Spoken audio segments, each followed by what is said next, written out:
Hello everyone. It appears that I've successfully started streaming. All right everyone, my name is DJ and this is the live Jumbo Commander YouTube channel. How am I sounding? How do I look? Handsome, I know.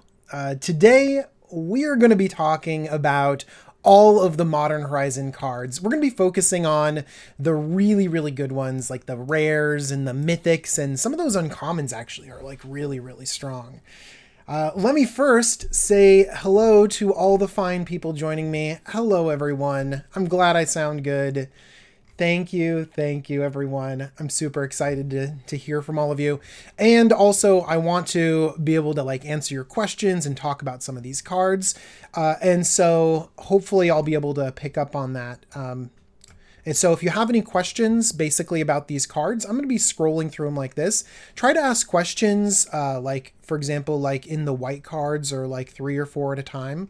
So as I go through, I'm just going to be moving through them. And some of them are going to be pretty fast. Like in some of these commons over here, I'm going to be like, hey, it's a sliver. Awesome. And then move on to the next one. But don't be afraid to ask some questions about some cards that I might go a little bit faster on or slow down for something that we really want to talk about, because we want to basically like brainstorm together and really get a grasp on this entire set to know what's going on and know how each one of these cards fits into all of our commander decks, because it's really so complicated and we know that some of these are generally good, but where do they fit in with everything?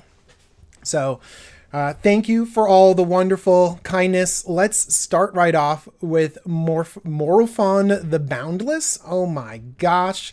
I'm just excited about this entire set in general. This set's going to be just amazing. So Morophon the Boundless, by the way, I'm going to have you guys essentially... Well, I have to decide whether I want to put this on audio or not, so I'm going to actually read the whole card. I think it's going to slow down a ton if I read the whole card, and hopefully you guys are good at reading. Or you can, as you're listening to this, you can maybe like watch as well on like Scryfall or something like that. So Morophon the Boundless is, I'll read some of them, like the ones that we spend a lot of time on, is 7 mana for a 6/6 changeling, and basically that means it's every creature type. As it enters the battlefield, you choose a creature type, and then here's the really big part, is it reduces the casting cost by Wooburg for all of that creature type, which is crazy. The reduction of mana cost is really good. It has me thinking of Edgewalker, which does the same thing for clerics. It reduces it by a black and a white, and we've seen that do a lot of work. And there's lots of cost reduction abilities across Magic, but excuse me, but in many cases it doesn't actually touch the colored spells, like the colored mana pips, which is really important for this one. And also it has an anthem, whatever. Okay, so people are really asking what really takes advantage of this the most? And what takes the advantage of this the most is whatever, number one, it's whatever tribe doesn't have a home. Like if you want to play an awesome deck and it doesn't have a commander, then this gives the advantage to it. Like this is going to be the home for that deck. And so it doesn't have to use all the Wooburg in order to really have a good time. So if you're like, look, I want spiders and I want it to be in red so I can get a few of those really good red spiders, then bam, this one is going to be really great for it. It's called Wooburg because it's white, blue, and for blue, because there's 2 B's, they use the U, and then black, red, green, Wooburg, like that. So the reason why, the thing that Morophon is actually going to be the best at is cards that go across multiple colors. So actually the thing that sucks is that it's like dragons. Like dragons have a lot of dragons where it's like 3 or 2 and then 3 other colors, or all 5 colors. But the thing is that dragons have tons of support, and support that might be better than Morophon. Because remember, Morophon comes down at 7 CMC. That's a lot. I'm actually most excited about Morophon in humans, because humans have a lot of different, they're all across the color pie. They have a lot of colored pips to them, and they don't really have a great commander leading them all. There's a Sigarda out there that goes like green-white humans and synergizes a little bit. There's some warriors that cross over into humans, but really like this is going to be one of the commanders for humans, or maybe 4-color merfolk.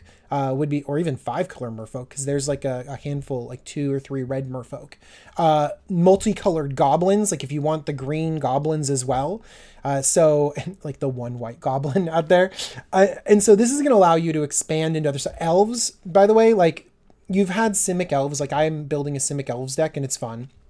But then black has really good elves as well. So then you're like, okay, well, do I want to shift over into all of these other colors? And then you have red and green elves as well, where you're talking about like Bloodbraid Elf and the new Rada. So you can kind of play traditional, sorry, I'm going to turn my phone on silent. You can kind of play traditional guilds, but then expand into other color combinations, which makes it very, very cool. So Morophon is going to be awesome in a lot of different decks.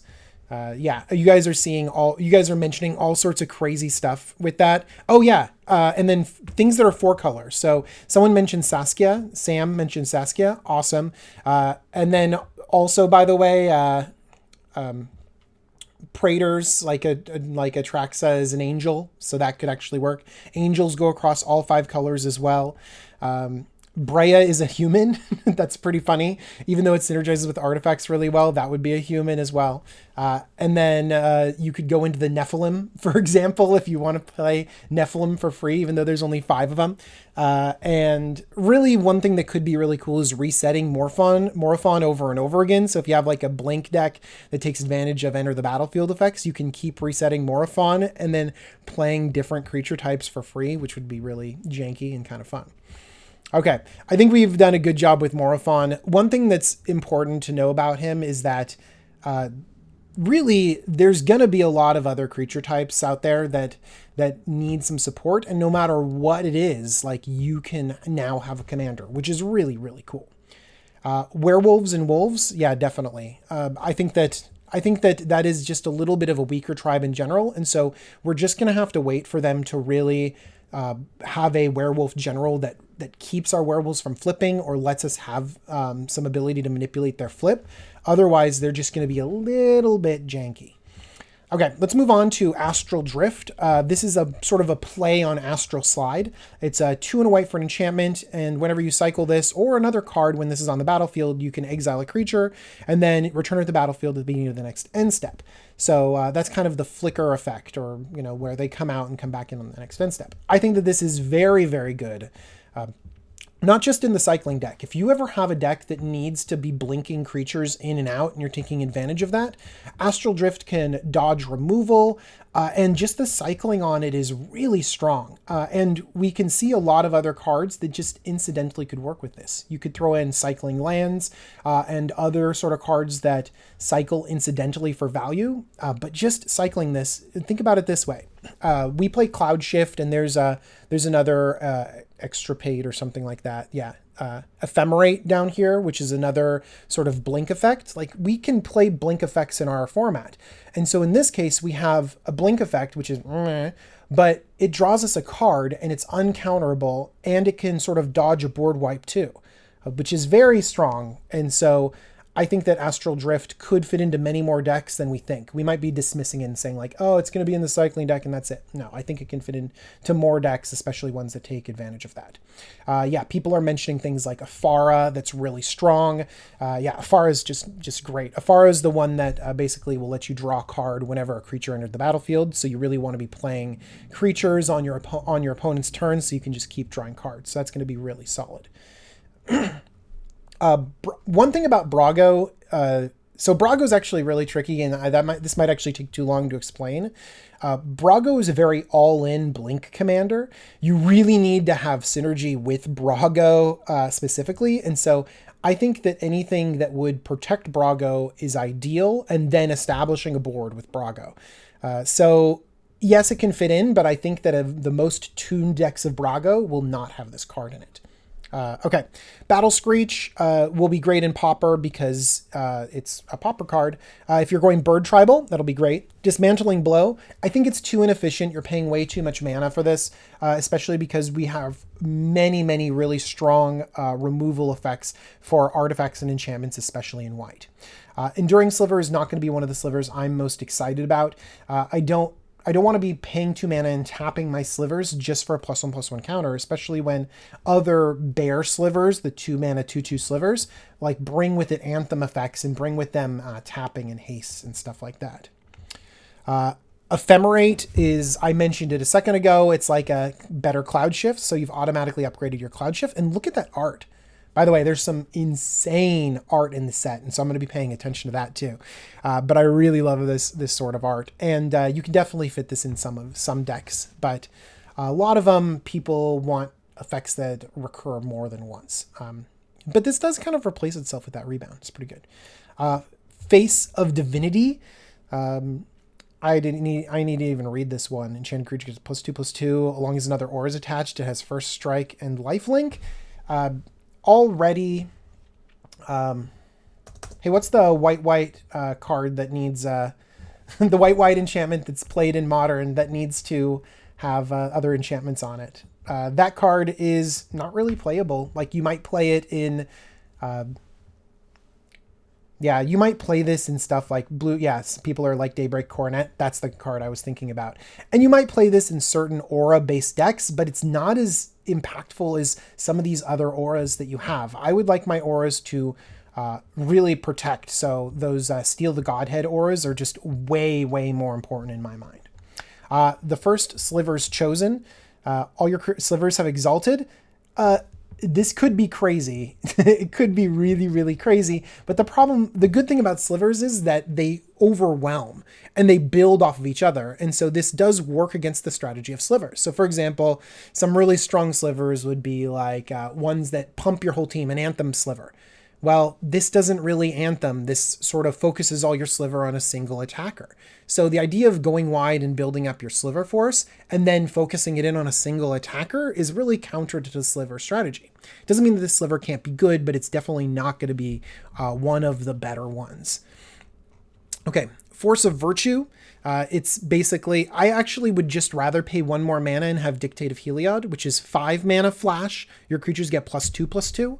I would rather pay the mana than exile another card for this effect. Card advantage in white is really difficult to come by, and I think that there are better versions of this than this card specifically.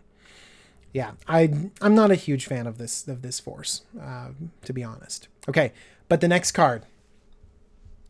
The next card is one of my favorites. This might even be, I'll have to think about it, but right now this is going to be on my list of so far favorite of the set, is Generous Gift. Not only does it feature an elephant, not only is the art awesome, but it is needed in mono white, and it is just really, really great. And then let's just look at this flavor text. The best presents are impossible to regift.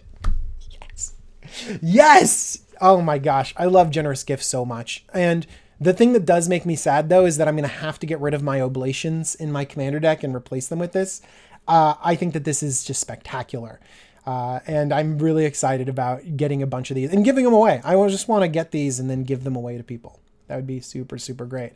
I don't think there's very much else to say about this, and I think I can directly correlate it to something like Oblation, but it's so much better. A 3/3 is just useless. Like, Beast Within is fine, but it's not within the same color pie.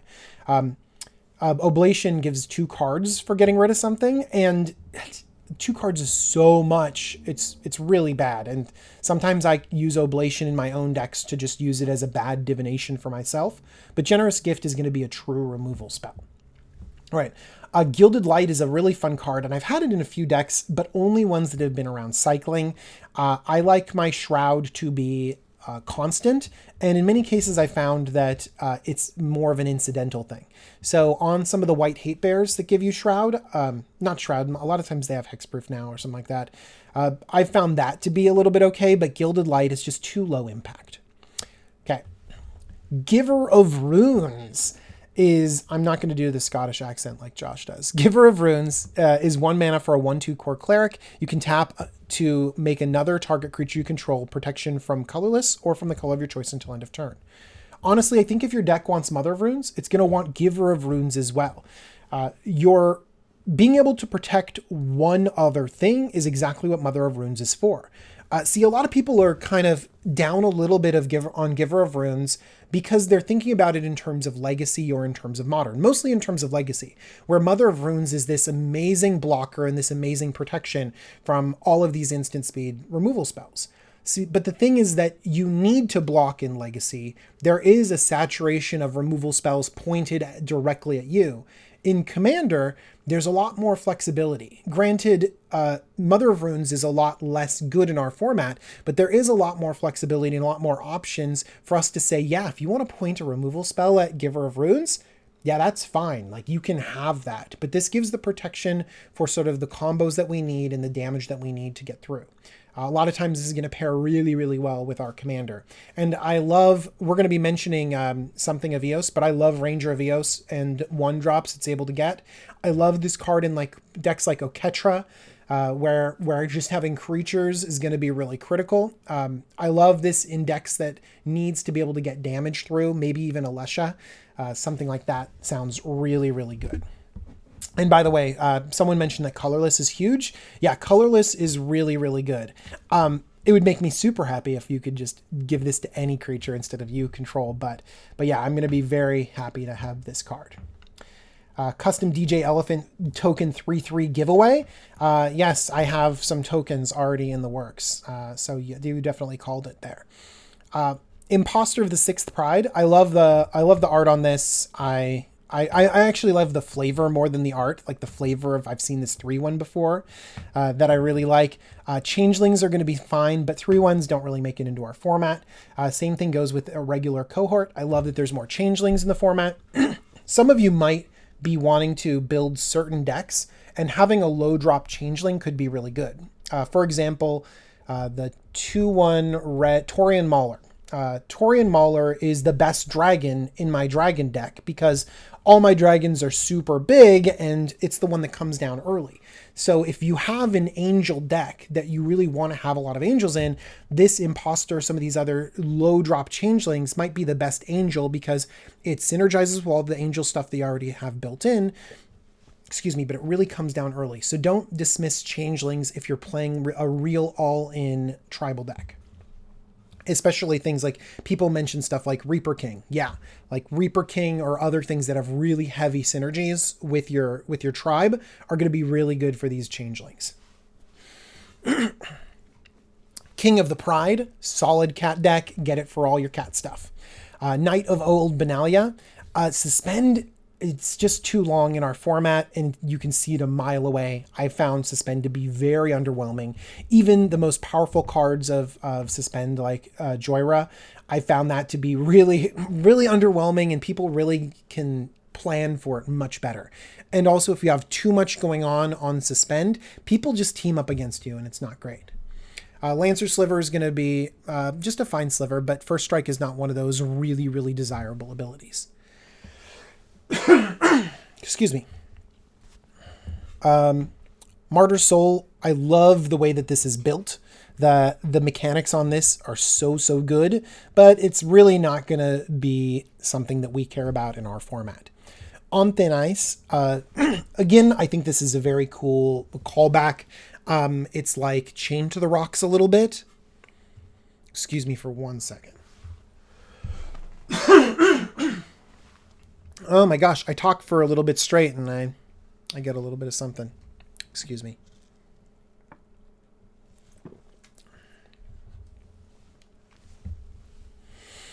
All right. So On Thin Ice reminds me of Chained to the Rocks, which we didn't play in our format, but this is a little bit better because you can put it on the land you cast it on. But then it's really weak in terms of it being an aura, an enchantment that can be blown up. And so you have to ask yourself, how often are we playing Journey to Nowhere in our format? And it gets played. It really does. And so if you're playing Journey to Nowhere, then On Thin Ice could be something that you want to play, especially if it's a really good budget card. But in all honesty, a lot of people are going to be leaning instead towards those cards that really, really remove things. They're going to go after the swords and the Path to Exile, and then they're going to even go after the 2-mana sorcery speed ones, like one we're going to talk about a little bit later, or like Declaration in Stone. Yes, thank you. I was good for a second. I need a little bit of a cleansing going on there. Thank you. Okay. Ranger Captain of Eos. I have been a huge fan of just Ranger of Eos, and it's really nice to know that other people have seen his value and he's been promoted. So that's really, really good. Ranger Captain of Eos is so solid because it really lets us search for stuff. And everyone downplays this mana cost 1 or less, but really it lets you get so many different cards. It lets you get combo enablers like Viscera Seer or Walking Ballista. It lets you get value engine cards like Hangerback Walker or Mikaeus, the white 1-drop Mikaeus. It lets you get things like Mother of Runes or the other rune person that we talked about a second ago. There are a lot of really, really solid 1-drops that really synergize with a lot of these decks that you would love to have in this deck. And then the secondary ability is really, really strong. Being able to just say, hey, I'm going to do stuff. You guys can't mess with me this turn is really, really good. It reminds me of like Hope of Girapur or the white one that does it. Hang on.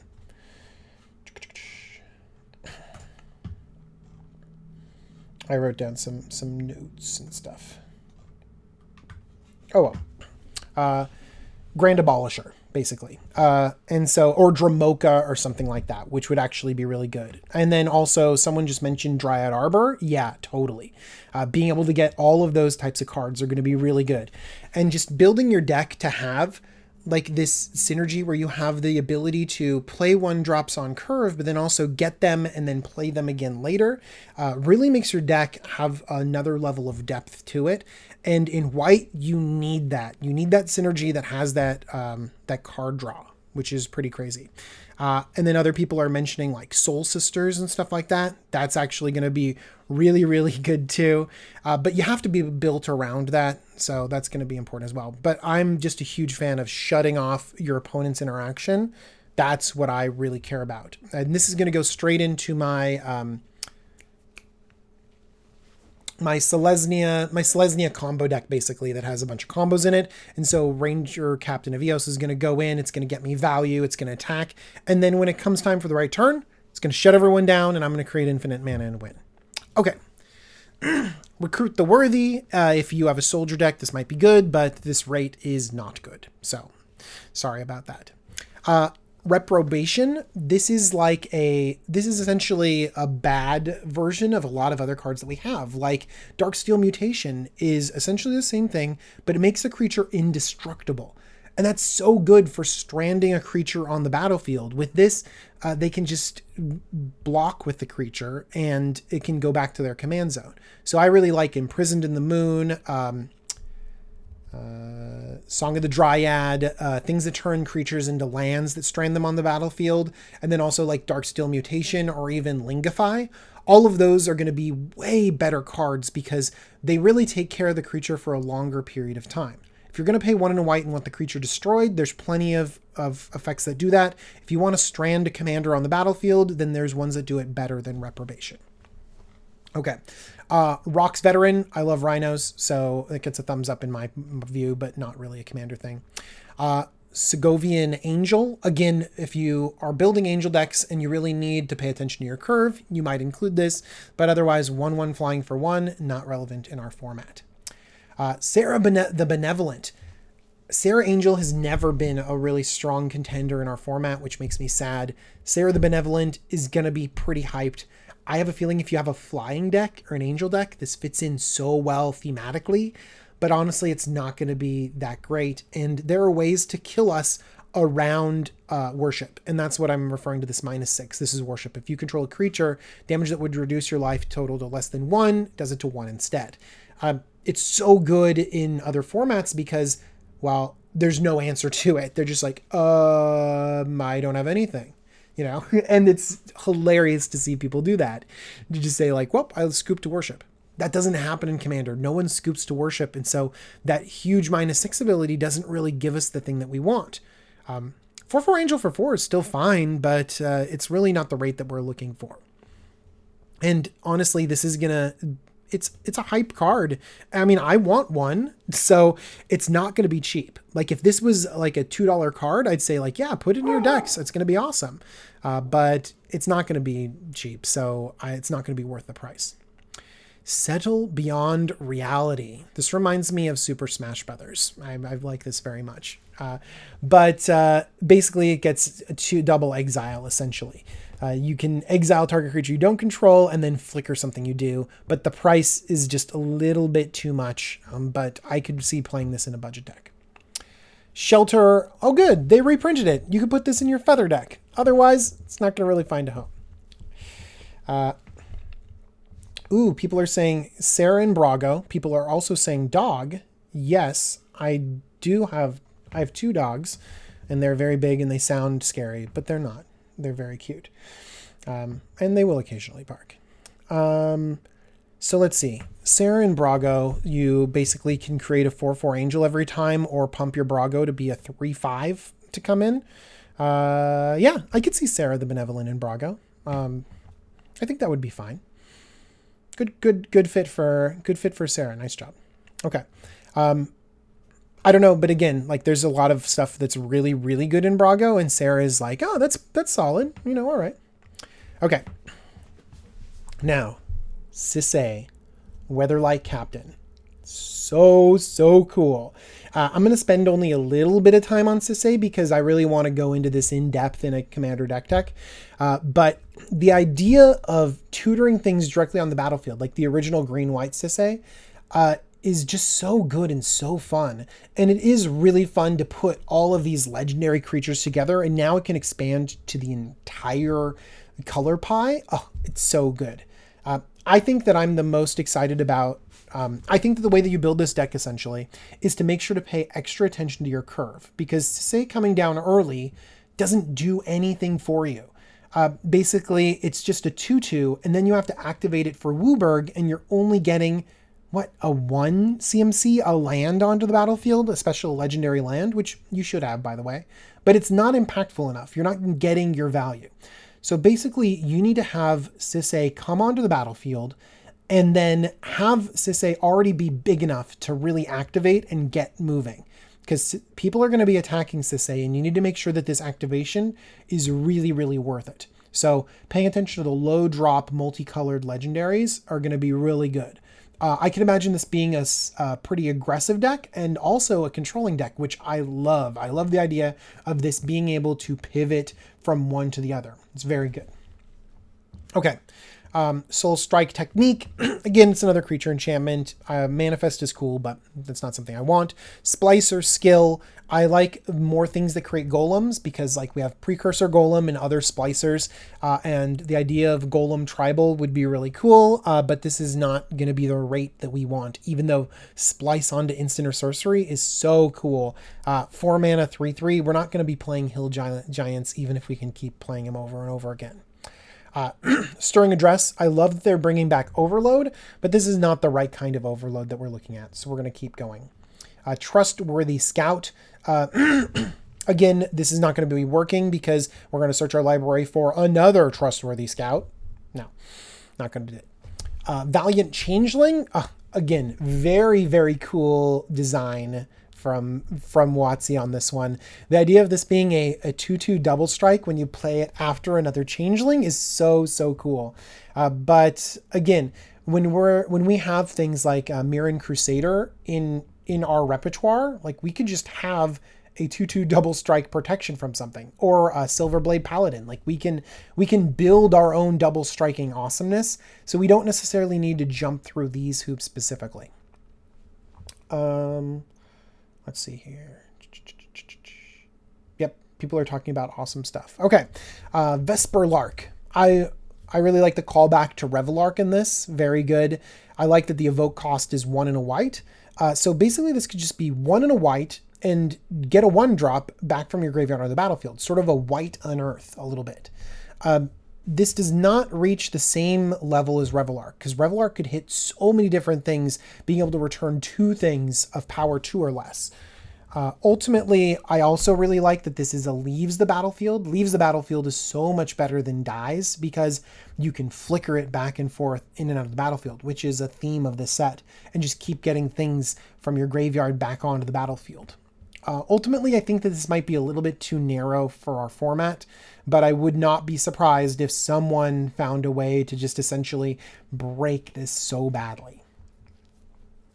I also like the way it looks too. These elementals, like Revelark and this little Vesperlark, like, wouldn't you love this as a pet? Like, I would love to have like a little Vesperlark bird type thing, just like chilling, like, and be my friend, be my Hedwig. Okay. Yes, people are mentioning the thing like power. There's a lot of things with really low power that could be really good. Like, for example, mentioning Arcades. Arcades is a really solid pick for this. There's a lot of walls out there. There's a lot of really good value creatures. Pay attention to things that are 0/0s that come into the battlefield with so many +1/+1 counters. So for example, you'll see this in Alesha. So if you want to see how Vesperlark would work in a lot of different decks, you could look at a lot of Alesha decks and find out like, oh, well, this comes in as a 0/0, but then gets this many counters and gets huge. Oh man, that would be really cool. So there are really cool ways to interact with Vesperlark.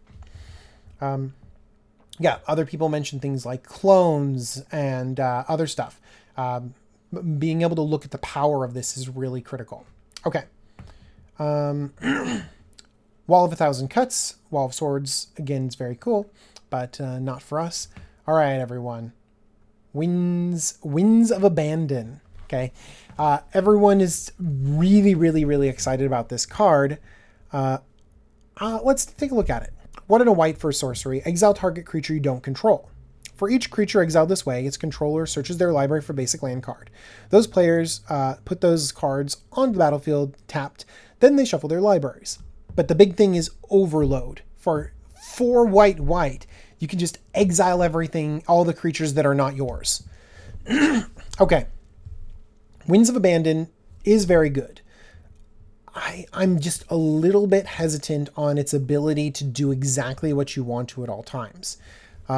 So 1 and a white to exile something, yeah, I'll take that.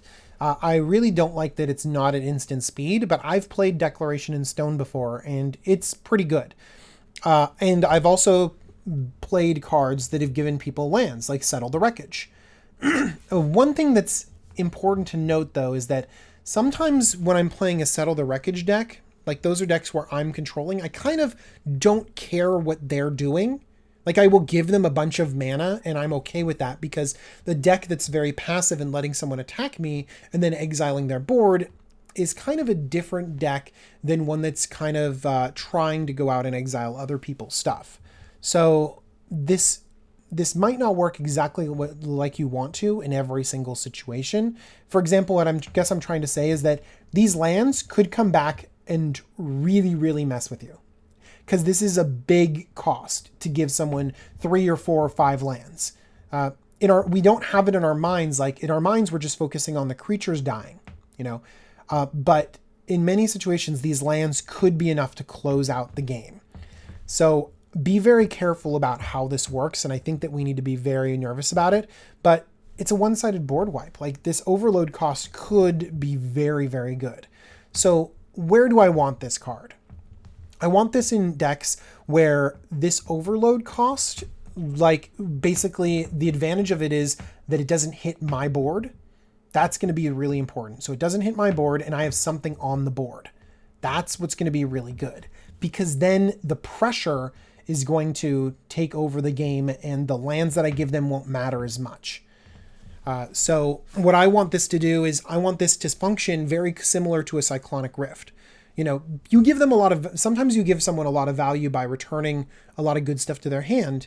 And so they have a lot of stuff to do, but you generally close out a game before you close the Cyclonic Rift.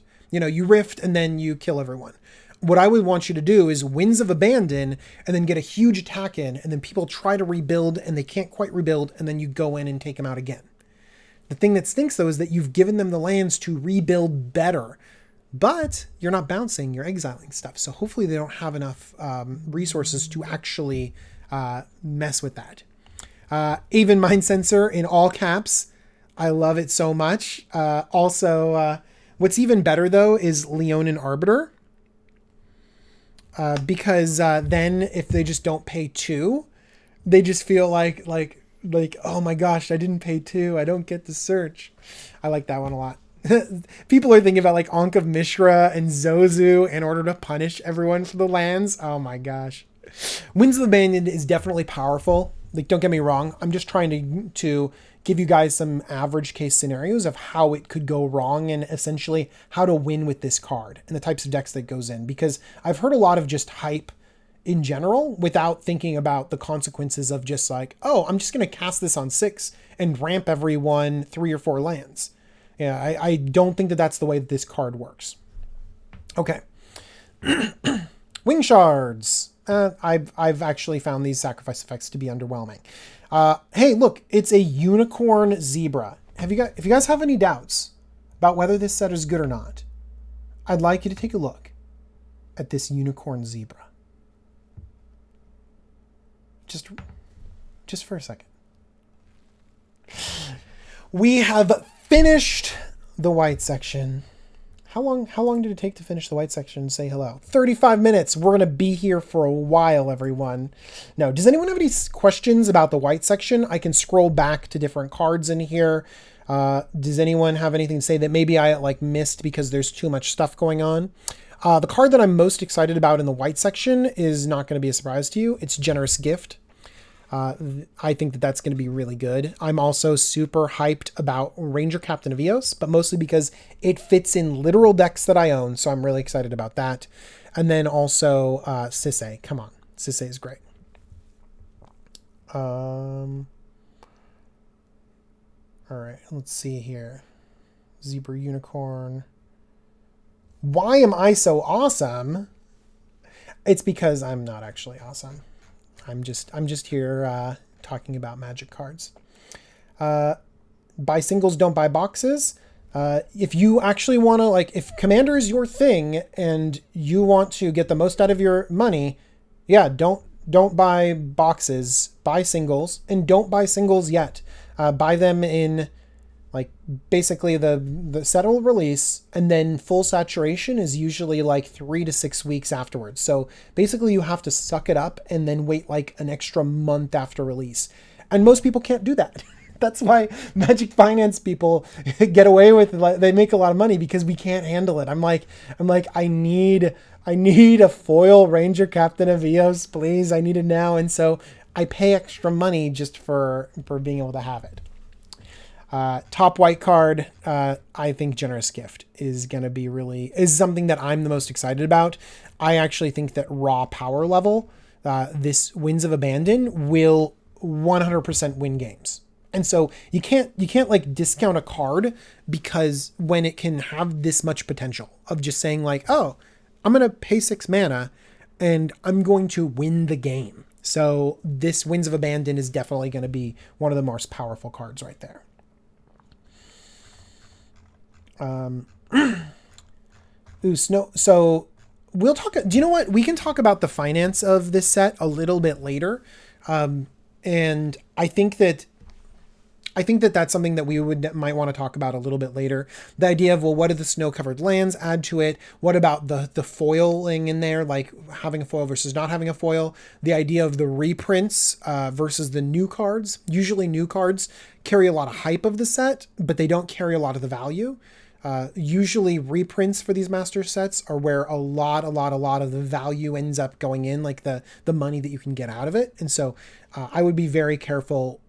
I'd be very careful buying this above $200. I think that that'd be a really big problem, especially because this is not the same limited print run that we've had out of a lot of other sets. They will reprint this. And it is hype. So there's some push and pull when it comes to the finances for sure.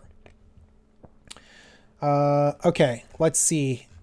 Let's see if I can pick the art. Well, I mean, if I'm picking the best art of white, aren't I just picking the unicorn zebra? That's got to be the best art, right? I've not pre-ordered a box. Okay, so I mentioned Commander. I love draft. So I might be doing some drafting of this. but I know I have some friends that also ordered some boxes already, so I might just mooch off of them and draft off of their boxes. I recently spent a little bit too much money on Magic, and so I'm trying to tone it down a little bit at the cost of my joy in drafting this set. Okay, let's go on to blue. I think that basically white looks awesome because this whole set looks awesome. So that looks really good. Okay, starting off strong with Archmage's Charm. Blue, blue, blue, blue, blue, blue, blue for an instant counter target spell. Draw 2 cards. Gain control of target non-land permanent with converted mana cost 1 or less. This is great. If you can cast this, this is spectacular. 3 mana to counter something is fine. But we often will play 3 mana counter spells in our format because we want flexibility. So things like Cryptic Command or Mystic Confluence, those are solid cards in our format because they give us flexibility and they've seen play all over the place. So this Archmage's Charm could be really good, especially that gain control of target non-land permanent with converted mana cost 1 or less. Oh, so good. Just steal critical pieces from your opponent and you just get them out of nowhere. Archmage's Charm is going to be really good. It doesn't belong in every blue deck because holding up 3 mana for a counter spell is counter to some of the way blue decks play. But it is a very good card. Okay. Bizarre Trade Mage. 3 mana 3/4 flyer. Yes. Basically, if you want a Bazaar of Baghdad, this effect where you draw 2 cards and discard 3 cards, then this is going to be fine. But for the most part, we don't want a Bazaar of Baghdad. And when you do want a Bazaar of Baghdad, you want it on like turn 0.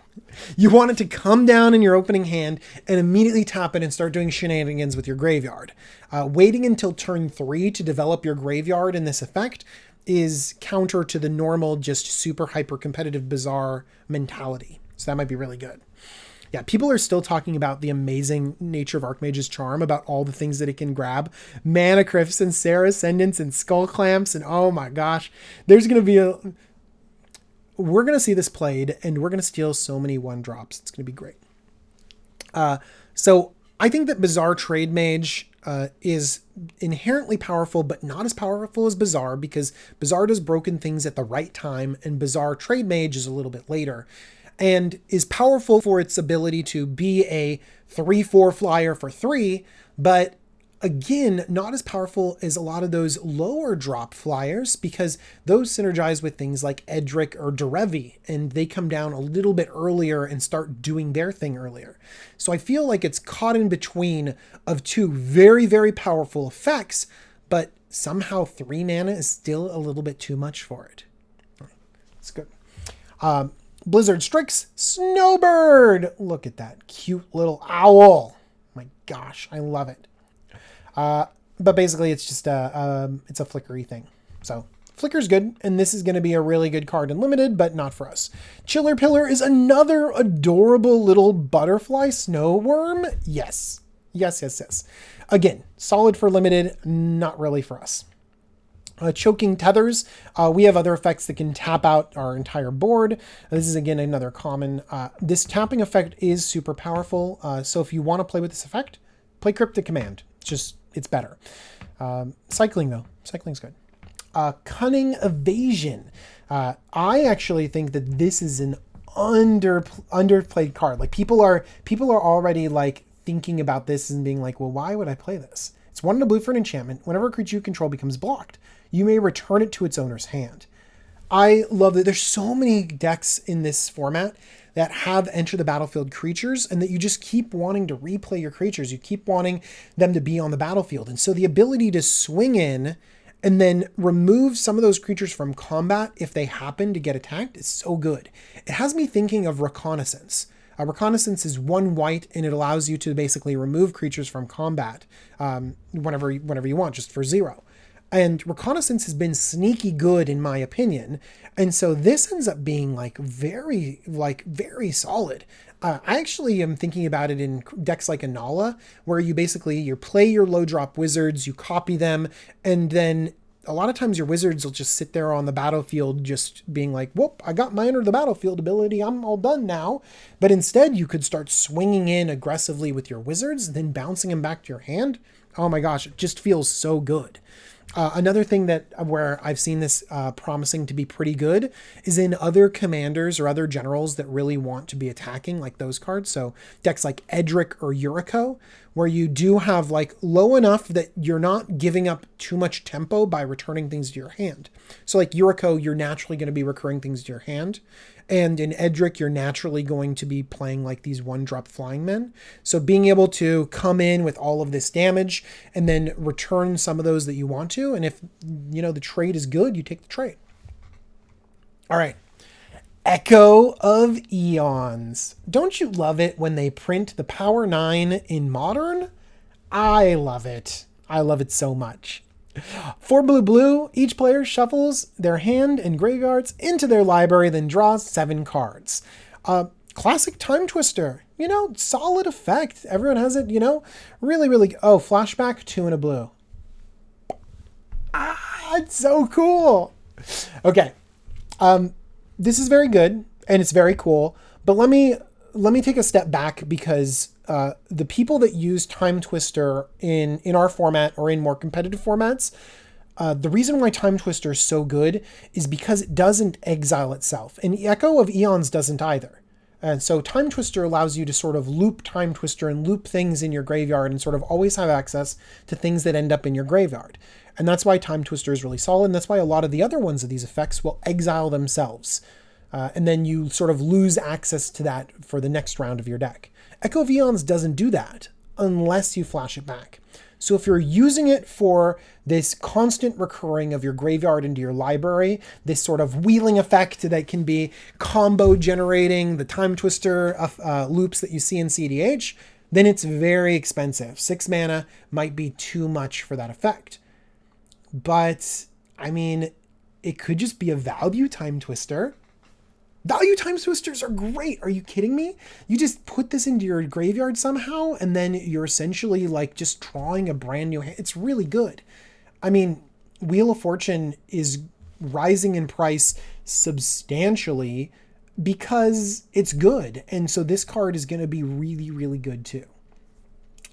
Where are you going to play it? You're going to play it in decks like Locust God and Nekusar and every sort of draw effect. You could also play it in Storm decks. I could even see this seeing play in other graveyard-based decks, Sultai decks like Tasigur and Muldrotha or something like that, even though they're spells.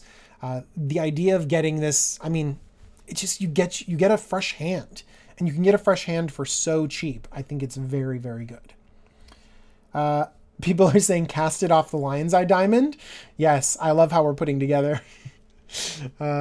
Yeah, I don't think that a lot of people have LEDs, but LEDs are very cool. I very rarely see LED in Commander, but I love playing it in Cube. It is such a fun card to play. Oh my gosh, people are talking about the grossest stuff. Narset and Notion Thief. You just want to relive the days of Leovold. You're just mean people over there, my gosh. Oh, I got Spike Feeders over there talking about looping it with Time Twister. That's your guys' jam right there. For sure. But so Spike Feeder, is this like you would normally loop Time Twister and stuff like that? Is this too much mana to be a second effect of this? I'll wait a second for you to respond, but I think you're going to say, yeah, it's a little bit too much to actually do that loop. If you're interested in those kinds of loops, by the way, I've also seen loops include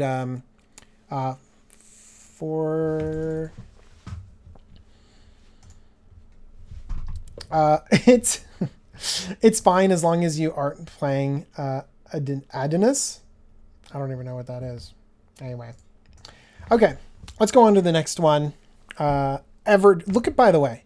So we're paying attention to the art. The art on Echo of Eons is really great, but let's look at this Everdream art. Oh my gosh.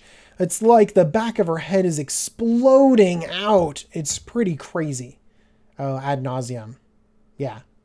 Oh, sorry. I was reading it as one ad naus. What? Oh, ad naus. Sounds good. Yeah, ad nauseum just kind of like, can't have 6 drops.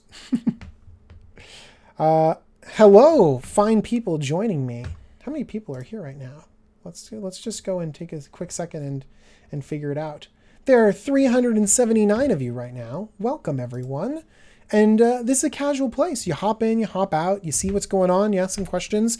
Right now, I'm geeking out about how beautiful this art on Everdream is, but essentially going to go right past it and start talking about factor fiction down here. But Everdream art is super, super good, and we're only at the ease in blue, which means that we've got a long time to go, but that'll be just fine. All right, Exclude is a solid card. I really like this in Limited, and this is going to be a budget card that you can throw in a lot of decks and be just fine.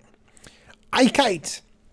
No, by the way, look at this art. This is Zebra. This is Zebra Unicorn quality Drake right here. This is the most derpy Drake I've ever seen.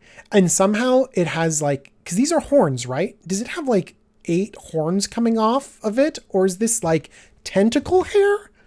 I don't even know what's going on. All right, but not for us. Factor Fiction, it is definitely for us. Hopefully this will just bottom out the price like crazy. This will be 10 cents and then everyone can have a Factor Fiction, because not only is this an amazing card, it is a great multiplayer card. It is so much fun to just to lay out the politics of Factor Fiction. No one plays Factor Fiction is just okay, does it? No. You get to talk about it and everyone tries to make the piles with you. It is a great card. Do Derpy Drakes... Do you know what? I will love this Derpy Drake in Limited, maybe? I don't know. No, man. It's super creepy. Okay. Fairy Seer, it's another flying man, and Popper will play this in fairies for sure. Force of Negation. This is a headliner card in this format. People are talking about it left and right, and we might be wondering where it fits in Commander. Okay. 1 blue for an instant. If it's not your turn, you may exile a blue card from your hand rather than pay the spell's mana cost. Counter target non-creature spell. If that spell is countered this way, exile it instead of putting it into its owner's graveyard. Okay. Force of Negation, starting off, is very good. Okay. We are going to be wanting, for the most part, to be able to counter non-creature spells. So the idea that it can't hit creatures is kind of okay, because we're going to be using this very defensively in most cases. Because again, when you're casting it for free, it's on your opponent's turn. So it's by its nature very defensive. And very rarely do you want to defensively take a creature out. A lot of times the things that kill you are spells. Okay. So that's very good. The idea of being able to have something that answers combo or answer something that's a little bit degenerate, a little bit maybe spiky in your format is going to be really, really strong. And I love the design of this. The ability to answer something, but then also not protect your own combo. This is not going to be as good as Force of Will or some of the other free casting cost ones, because the strength of Force of Will is being able to pivot. So you don't want to counter someone else's spell unless they're going to win the game. And so Force of Will becomes really, really important when you're about to win the game. So it basically pivots into, I don't want to lose the game, to, oh, I'm going to protect my combo and I'm going to win the game. Force of Negation, though, I think a lot of people are playing these cards wrong. You really only want to shoot it off if the game is at stake. I've seen people counter Soul Rings for it, or counter things that don't matter. They might give someone an advantage, but they don't win the game. Do not put yourself at such a huge do not put yourself at such a huge card disadvantage just to mess with someone else, because that puts both of you behind, and in a multiplayer game that's so tricky. Okay. That's all I'm going to say about this. This is still a very good card. Playing it for 3 is still very strong. But be very careful about the way you play it, or else you're going to realize that you're not having the results that you want out of it. Okay. Future Sight. Power level next to Swan Song. I love Swan Song. I love Dispel. Those are really great cards that I think belong in a lot of different decks, and I think Force of Negation could fit in a lot of those too. Soul Ring. Okay. Soul Ring doesn't matter. If you're putting yourself down 2 cards to counter their Soul Ring, no, that's not good. If you could just throw away 2 cards and one person can't have a Soul Ring, no, like that's not a trade that you wanna make. It just puts you down so much because their mana advantage isn't as good as your 2 whole cards. And this is not throwing away a land. This is a real action card in your deck. It's a blue card. You have to get to a really, really big point in the game where you have enough resources to just willy-nilly throw away a card. And so if you're doing this in the way, way late game, then the Soul Ring doesn't matter. And if you're doing it in the early game, then you don't have enough cards to really go down 2. So yes, in this situation, the Soul Ring doesn't matter. You should not Force of Negation it. Excuse me. Okay. Oh my gosh, people are agreeing with me and disagreeing with me. That's exactly what I want. All right. Future Sight. You should listen to me in this one. Future Sight is very strong in as long as you have the time in order to get it out there. I think people were sleeping on Future Sight until they saw Experimental Frenzy go crazy. This is Future Sight. Future Sight is so good. It's way better than Experimental Frenzy, but I know it's in a different color. But the idea that Future Sight could essentially be a better Oracle of Moldiah, it could be like, or maybe Courser of Grufix. How about that? Let's not mix things. But a better Courser of Grufix, a better Experimental Frenzy, like all of these cards that are standard, that are really like easily playable in our format, and Future Sight is even better than that. People, got annoyed at me at one point in time because I kind of said, Phyrexian Arena, I don't like it all the time. But you need to be playing Future Sight too. If you like cards that draw you a card every turn, if you like Phyrexian Arena, then you should love Future Sight. It's so much fun to play with it. Put it in your deck, okay? Just make sure that you're playing in a format that lets you play 5 drops that do nothing. That's it, okay? And that's most of you. Most of you will be playing in a meta where you can play a 5 drop and then that's it and be fine, But if someone's going to punish you for doing nothing on turn 5, then maybe you want to move your card draw down a little bit. In the spectrum. Okay. Icy Crab. Yeah, that's whatever. Everyone likes that this is like another mill card, but this is not Hedron Crab. So sorry, Icy Crab, you're not Hedron Crab. Because Hedron Crab goes off with fetch lands and Iceberg Cantrix does not. Okay. So sorry, your sub-Hedron. Mana War is solid, but we just saw we just saw Callous Dismissal. We saw a 2-mana War that just puts a 1/1 on the battlefield and can hit things like Planeswalkers and stuff like that. So Mana War has definitely gone down in power level, and this isn't even the better art. The better art is let's see if I can break form and get the better art here. Hang on. Where's the good art? Do I have to go to all versions to get the good art? Hang on. This is worth it. Yes! That is the good art right there. It's like... Okay. That was a great distraction. Well worth our time right there. Yeah, people are calling out the good Mana War art before I even get there. Okay. Merit Lage's Slumber. Not as good as normal Merit Lage. I think that you could fit this in a Snowlands deck and just be kind of fun. I've found the Scry one on cards like the Bestiary in green and in Thassa in blue to actually be worth more than I thought. Scry for us in the late game can be a card. And it's much more true in our format than many other formats because of the singleton nature of it. So Scry is much more powerful than we think. Hey, dogs. Okay. So don't underwhelm the Scry, but this is not as good as Dark Depths. Okay. Mirrodin Besieged. This might be my favorite card. How loud are my doggos? Are they too loud right now? Yeah, who cares? Mirrodin Besieged is great.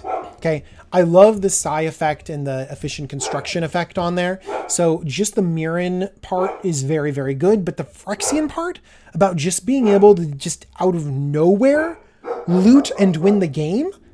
Oh my gosh, it's crazy. It's so, so good.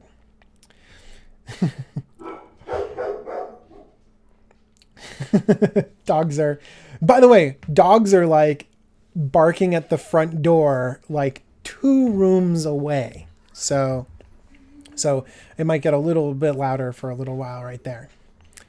I don't know, the dogs can't come in right now. They would actually be totally fine and chill next to me, but then you'd hear like dog collars jingling at random times and like weird like snuffling and stuff like that. So it's better that they're over there doing their own thing. No, burglars aren't at the door. We have babysitters and babies at the door. Okay. Let's talk about our very first ninja. I have a golden retriever and a black lab. They're big girls. They're like 80 pounds each, and they're very cute. Okay, ninjas.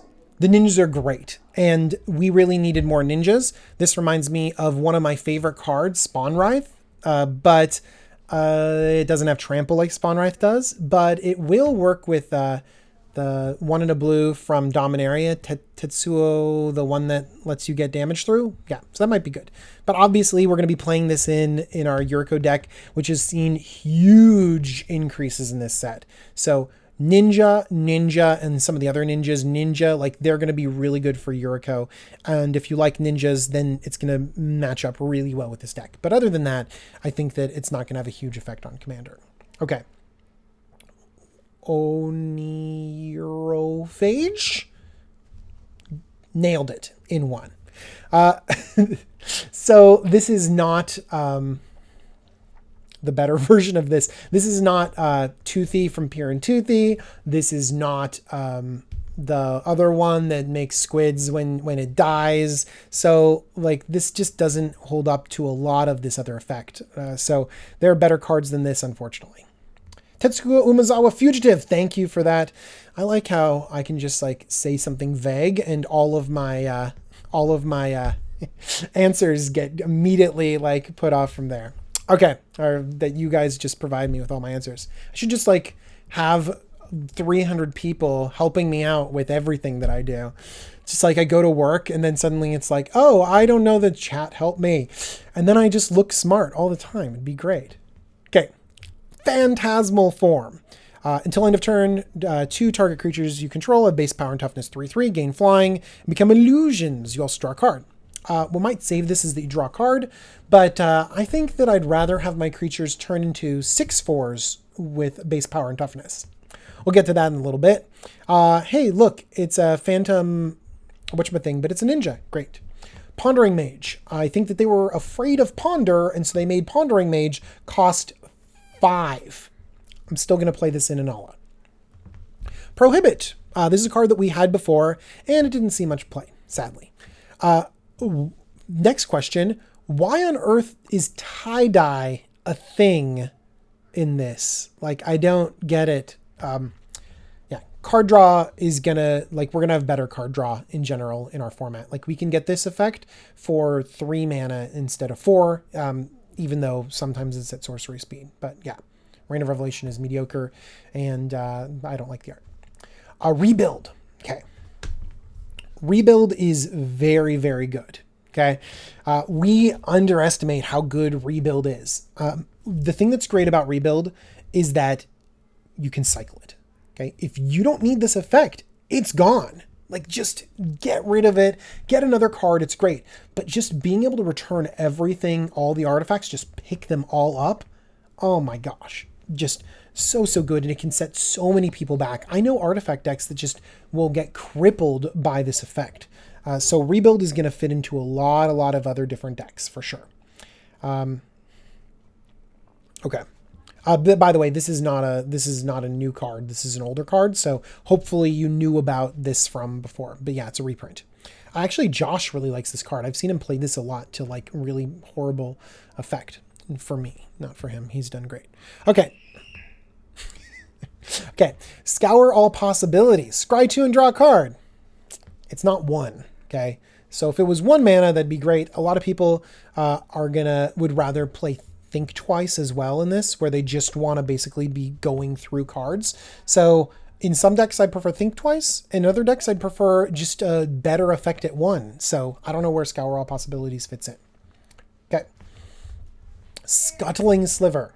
Do you know what? I had a problem with all of the core set slivers that looked like the Predator. And this doesn't look like a sliver, but I'm totally okay with it. I love the way that this little scuttles and it's got little earthworms. Like, I think that this is just as cute as like the weird, I forget the name of it, but the Revelark thing fluttering. So I'm trying to decide whether I'd rather have this as a pet or the fluttering thing as a pet. So I'll have to come back to you about that. By the way, this effect could be super broken because there's crazy tap effects on creatures for sure. Okay. Smoke Shroud. No. Aura. Like, ninjas are cool, but auras and ninjas don't necessarily mix very well because they're always entering and leaving the battlefield. Spell Snuff. We are very rarely at 5 or less life. I would leave this behind. Stream of Thought. Seb McKinnon is just putting some amazing art out there. Both of these are going to be Seb McKinnon arts, and he's just doing a bang-up job right there. Oh, it has another creature type besides Sliver. Oh, Trilobite! Okay, so that means it's allowed to look a little bit different because it's got 2 creature types, and also making it definitely cuter being a Trilobite. Thank you for pointing that out. Okay, what are the... I mean, it could have been like a Sliver Homerid too, because Homerid's another tribe that needs some help as well. So come on, Wizards, let's just start expanding those things. Yeah, Vesperlark was the Revelark, mini Revelark that I wanted, baby Revelark that I wanted. Okay, Stream of Thought. No, we're not playing Mill. Mill needs a lot more help than this sorcery. Okay, String of Disappearances. This is also not quite as good. This is trying to riff on. It's trying to riff on Chain Lightning, where you can kind of bounce something and they can bounce it back. Some of these effects. Shoot, there's Wandering River, I think. I might have to look this up. And maybe you guys can help me out. I think it might be, yeah, Chain of Vapors is the other one. And Wandering River?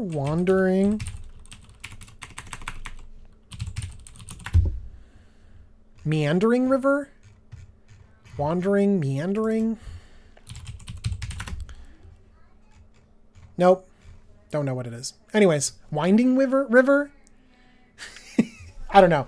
But there's a few of these that basically, like the one of the ones that has this weird river that goes through it has you sacrificing lands to repeat the effect. But really what I was thinking of was that Chain of Vapor kind of thing. And Chain of Vapor can be very, very, very good. But it's one of those all-in kind of effects. And String of Disappearances doesn't reproduce that all-in, like, we're going to win this turn, we're going to shut people down effects. Yeah. Like, why are you searching that? You should be searching just river. Are you kidding me? Yeah.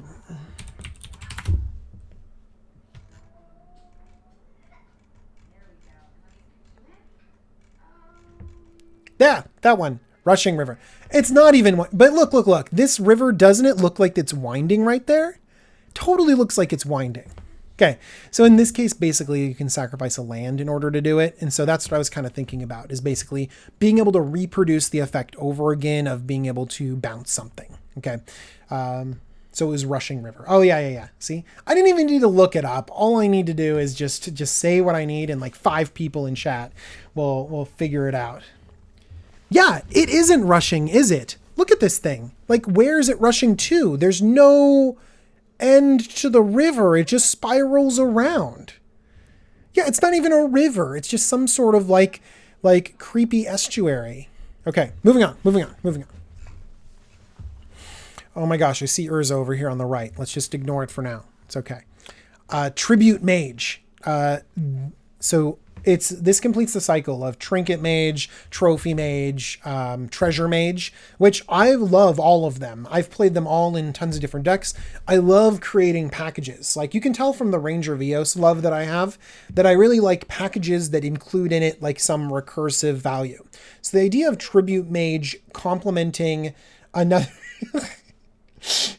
the idea of Tribute Mage complementing a 2-drop package that I have, maybe even with something like what's the thing that transmutes for 2 that I think is an amazing card, but I won't remember it right now, but one of you will tell me. Oh my gosh, look at all of you talking. No, it's not all of you, it's just one person typing in Urza. Oh my gosh. Okay. So Tribute Mage can definitely be a thing. Yeah, Muddle, thank you. Muddle the Mixture. You can also sort of search for 2-drops. So this can complement sort of this 2-drop package. And I really love building packages because it adds consistency to your deck that could be really, really good. Okay, Twisted Reflection, like Twisted Image, we didn't play either one of them. And it becomes limited because we can only use this in blue and black spells. All right, Urza. I should just link to my deck tech. No, Urza's very good, and I actually think that Urza's too good, and everyone needs to kind of take a step back from Urza and say, does Urza fit my playgroup? And if it does, that's awesome. Build it, build away. But I think many, many people out there love the idea of Urza and love the power and the flavor, and this card is fun and awesome. But it doesn't match their play group. And so they're going to build something that's not going to generate the fun that they need. It'll be fun for the first 2 games, and then it'll stop being fun again. So the question is this like Leovold levels of ban worthy? Leovold shut down the game, and that's why it wasn't fun. Lord High Artificer, or Urza, doesn't really shut down the game. It just kind of wins the game. I think that the way that this could be the most degenerate is if people start really leaning into that Winter Orb effects, the ability, the back to basics, these cards that have been legal always. They've always been legal. Like you could always play back to basics. But suddenly it's seeing a lot of hype in this deck in particular. And I know why, because it's good, but I don't know. I feel like it's going down this path that is very, very competitive when the majority of you aren't. Just in general, the audience that I have and the audience that like the Command Zone has, like we've essentially looked at our audience, and most of you like just love picking up random cool cards, putting them in a commander decks, and then slowly tuning them and making them better. And so for most of you, Urza just doesn't fit that play style. But here's the thing. If it does fit your play style, if you have a play group that is all about the competitive and can interrupt your Urza, can counter it as it's coming down, can immediately try and exile it as soon as it comes into play, can try to strand Urza in your command zone, preventing you from really gaining a lot of traction. So you have you have Graph Digger's Cage on the battlefield doing nothing when you really want it to be tapping for blue mana and stuff like that. Like that's the kind of push and pull that you need. So I think that Urza is going to be fun if you build it to fit your playgroup. So be really, really cautious of that. So Urza's really good. And so you mentioned ban-worthy. I don't know. It's really hard to predict what the rules committee bans because they are not banning to balance the format. Like they're not banning the most powerful cards. Like bans in standard and bans in every other format are to balance the power, is to make sure that the decks like are kind of in this same realm. But it's very clear that they are not banning for power. They've even said we're not banning for power. If they were banning for power, they'd be banning ridiculous stuff that CEDH players were playing and trying to like curb their environment, their meta, but that's not how things are done. It just isn't the way that it is. So, and I don't think that Leovold was this like slam dunk powerhouse. It was just unfun. And so it's so subjective when you're banning and unbanning for fun. Let's see. I'm going to read some stuff because a lot of people are talking about Urza. Hang on.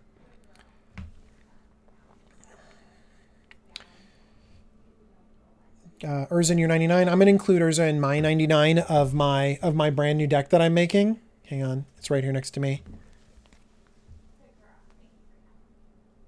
Oh no, it's too shiny and it's getting turned invisible. But this is the Grand Calculatron, and it's going to be it's the commander deck that I'm currently tweaking right now. And I can't wait to put an Urza in there right now. Bear Tribal Deck Tech. I mean, Graham's Bear Force 1 is just going to like destroy like any deck tech that I do. So I feel like I should at least wait for what he's going to put out there. Ooh, the Spike Feeders, just with excellent advice. Curate your play group as carefully as you curate your deck. Oh my gosh. What wonderful advice right there. I love it. Why is Coalition Victory banned? Why is Biorhythm banned? Why are so many cards banned? I don't know. I don't know. It's silly. Okay, let's move on. Watcher for Tomorrow. I really like this card in Anala in Wizard Tribal because it's very simple. It just comes down and then just kind of draws you a card. Brago decks are going to really like this, especially the more aggressive ones where you really want things on the ground early so that you can just immediately blink them with your Brago. Why is Leovold banned? People complained and it was unfun. It's kind of powerful. I mean, I like Leovold. I wish Leovold was still around. And honestly, I didn't see a bunch of people trying to get you with it. And you know what? If they want to get you with Leovold, they can get you with other effects. Like Notion Thief is a thing, and people can get Notion Thiefed, and that's fine. But I think very few of you, if you want to make a horrible deck that Leovolds everyone, you can do it. Like don't let the banning keep you down. Go out there and make people miserable. I want to encourage you. Okay. Wind Color Aven. I love that it's cycling, but that's about it. Winter's Rest. It's a snow enchantment. How great. But it's not an effect that we really want. We made it to black, everyone. We made it to black. Let's go back over blue and find out what our favorite card is. I think Urza is by far the most powerful card, so we're not going to go back and get that as a favorite card. The card that I want as a pet is definitely Scuttling Sliver. The art that I love the most is for sure Everdream. And the card that I am most excited about is actually the first one we talked about. It's Archmage's Charm. Yeah, I have mana bases that can support blue.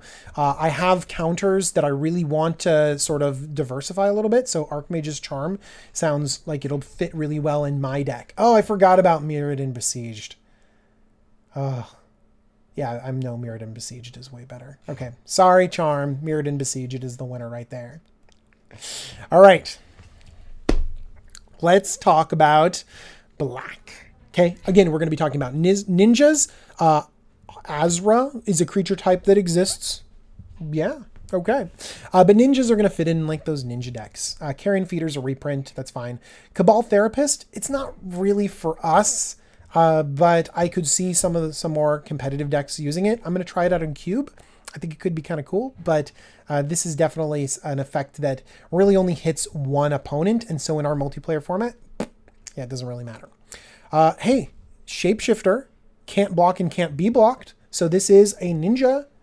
Yeah, this is all sorts of stuff. This is a snake. Yeah, cool. Okay. So Braids, I don't want to get on talking about banned, but Braids is just another feel bad card. If you ramp out Braids, then it shuts the game down. Just like if you put Leovold together in a certain way, it shuts the game down and people are sad. Okay. So yeah, like if people are playing a bunch of Braids and the format can't handle it, then yeah, that sucks. You got to have a conversation with that person, but it doesn't mean you ban the card. Okay. Sorry. Moving on. Cordial Vampire. Black for a vampire. I love vampires, and especially vampires that put counters on all of your vampires. Oh, Azras are from Battle Bond. I remember that. Is this one from the Battle Bond world? Oh, that's cool. That's very cool. I like that a lot. Okay, goes in vampire decks. Crypt Rats. This is the budget card that you are not playing that is very, very good. The problem is that this is, again, the wrong art. We have to go back down to Visions for the real Crypt Rat art. Come on. So good. And by the way, like, this is not that much. This is not expensive. Oh my gosh, it went up to $1. Oh, that sucks. Okay. But yeah, the Modern Horizons one is 19 cents. But this is essentially like a really, really good sort of removal spell. I've played this in Mirren before. I've played this in Muldrotha before. Like, it's a very solid effect for sure. And also, like, rats. Rats are good too. Come on. Pestilence. I like Pestilence. Dead of Winter, it's a payoff for being mono snow. That could be really good. And we know that Toxic Deluge in our format is very, very good. 2 black, Mutilate is very good in our format. It's just very solid in our format. And so Dead of Winter could be just a really good card that we play in a lot of mono black decks that we need for a board wipe. And I think I would play this over some of the other like minus effects in the colors. That'd be good. Defile. So Defile, because it doesn't hit everything, I'm not as excited about Defile. I think that it's going to be fun in Pauper. And so I'm excited for my mono black Pauper deck to get a little bit more powerful so it can finally compete. So that's going to be good. I'm going to be happy about that. But in terms of our format, yeah, I don't think this single target removal spell is as good as many of the other ones that we have. I mean, it's still like solid, but you know.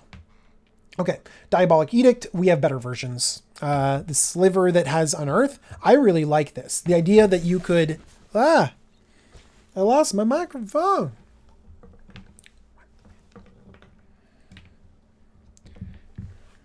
I'm going to take this moment to drink some water.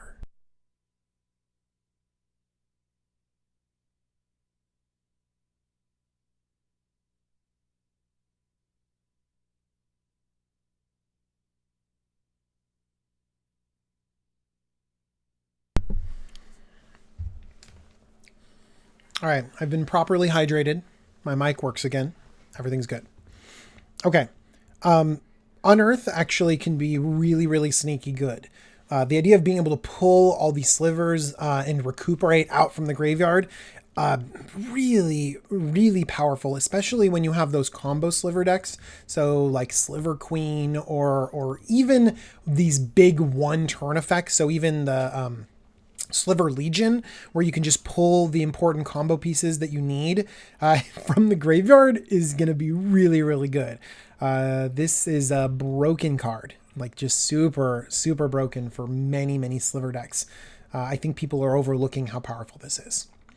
What's in the mug?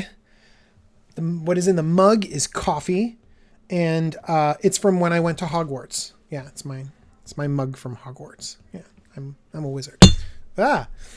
And then what's in the bottle is sparkling water.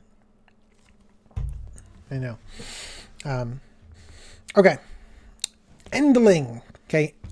Have we played any of the lings? Have we played Thornling or, you know, I was about to say Bane. Do we play Banelings in our format? No. Did we play Thornling? Did we play Brightling? I don't see any of these lings in our format because basically it gives a flexible creature for its cost. Like a lot of times it's based around this powerful creature, and this powerful flexible creature just is designed for a very specific circumstance, and it's really not big enough for our format. This is just a huge thing of I have no problem because, you know, I'm not a young person. I have no problem drinking alcohol, but you want this stream to be informative, not like slowly like dip down into like ridiculousness. So no, I can't drink this much time water, everyone. And coffee is delicious at all times of the day and just magical. Oh, Marisol gains Menace, Marisol gains Death Touch. No, but like Flickering Marisol, like Undying is fine, but Flickering and all the other things that do with Marisol is even better. Zombie. The creature type is cool. No, but it's just aggressive. Like Menace is for attacking, Death Touch is for combat. Like we don't care about those as much. Undying could be cool, but Undying is the coolest when you can combo off with it and send things in and out of the graveyard. And when you're doing shenanigans, not the red card, you don't want to be paying black for it. And then the pumpy thing is fine. Okay, moving on. Coffee's delicious. Feaster of Fools, another demon that can come out easily, but it's unimpressive unless you have Liliana's contract. First Sphere Gargantua, just a horrifying, isn't this just like a horrifying like card? We're about to get to the pet of the format, by the way. This is the one so far that I really want to have, is I want to have a gluttonous slug as my pet to play with my sliver trilobite and my glowing elemental essence that kind of perches majestically above us both. But hang on, let's go back to this Gargantua. It's got Unearth, and that's what I care about. But really, doesn't this just put a lot of things... there's a 6-drop that draws you a card in this current format in War of the Spark that's a 4/5, and this is just better than it because you can unearth it. So it just measures the power level. Yeah, someone's gonna end up saying what that card is, but this is actually something that I like to do when figuring out the power level of a format and how the limited will play, is that I look at some similar cards across it. It's like a Bone Weaver Giant, or what is it? War of the Spark 6-drop. Draws you a card, loses a life. Anyways, it's a pretty solid playable, but this is just so much better. It's got the extra power, and then it has this unearth effect to it, and so basically it adds a whole nother dimension to the limited effect. And so when you're playing limited, this will help you figure out what the power level of it is, and the power level is just way, way strong. Okay, Force of Despair. Force of Despair. It's not going to be for us, unfortunately. Really, destroy all creatures that enter the battlefield this turn. Do you want to play this on your turn? I don't know. It's just, you're countering one opponent. I think that it's just so limiting. Like, here's the thing. It's good that it's this low of a mana cost. I like the flexibility of playing for it for free, but I would rather pay 3 for this effect. For this effect, I'd want to get 2 creatures. So it's almost like a counterspell kind of thing. I don't know if I want a creature-based counterspell in black. That's not true. I play Withering Boon in black. So maybe I do want this like tricky counterspell, but it really only hits like one player effectively. And so it's really, really situational. And I want a lot of my effects to be to target it. If they're targeted, I want them to kill what I want to kill. If I want it to be a board wipe, I want it to hit the board. Thank you. Tidebearer Giant was the name of the card that I compared to this First Sphere Gargantua, and how much better First Sphere Gargantua is to Tidebearer Giant lets you know how much more powerful this format will be in limited. Okay, Force of Despair. I think it's too limiting, and I think that you're going to end up playing it, and you're going to feel like you have to use it to get value out of it, rather than using it on exactly what you want. Let's just hug a slug and be happy. Grave Shifter, I don't see Gravedigger seeing a lot of play, but again, Changeling lets it go into a lot of decks, so this might be the second best dragon I have in my dragon deck, especially because it'll cast for 1 and a black. Actually, I'm totally gonna play this in my dragon deck, because my dragon is the dragon.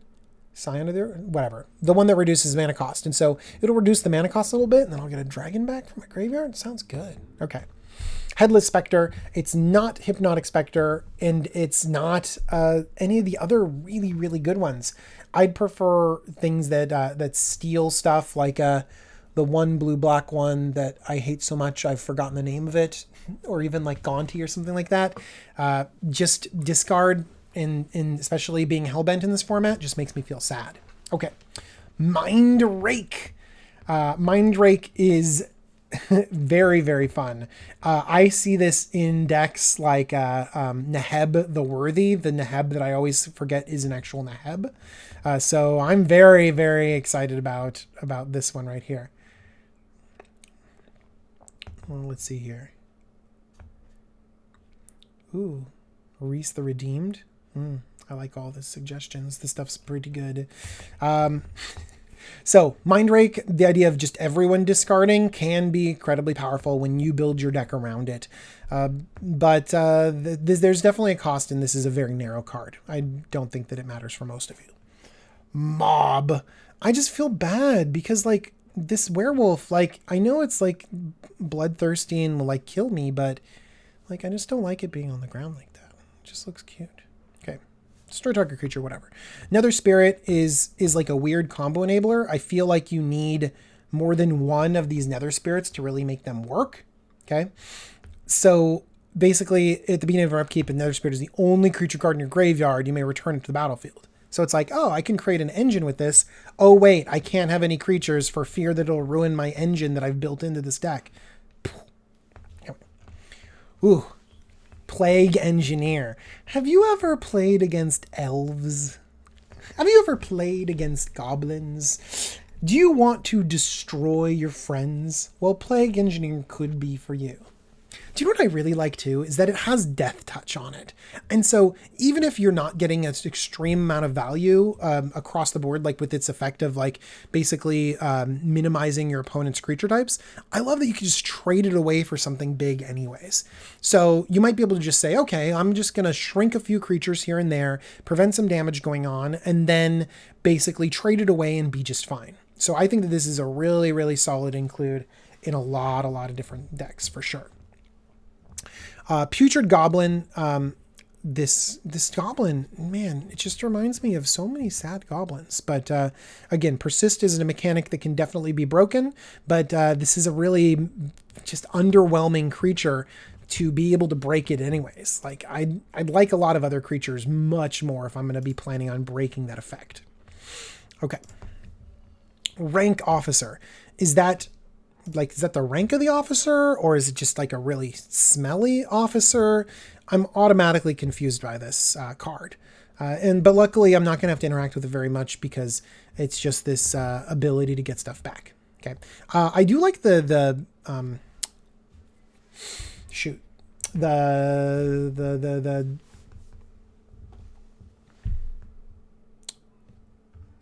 don't know.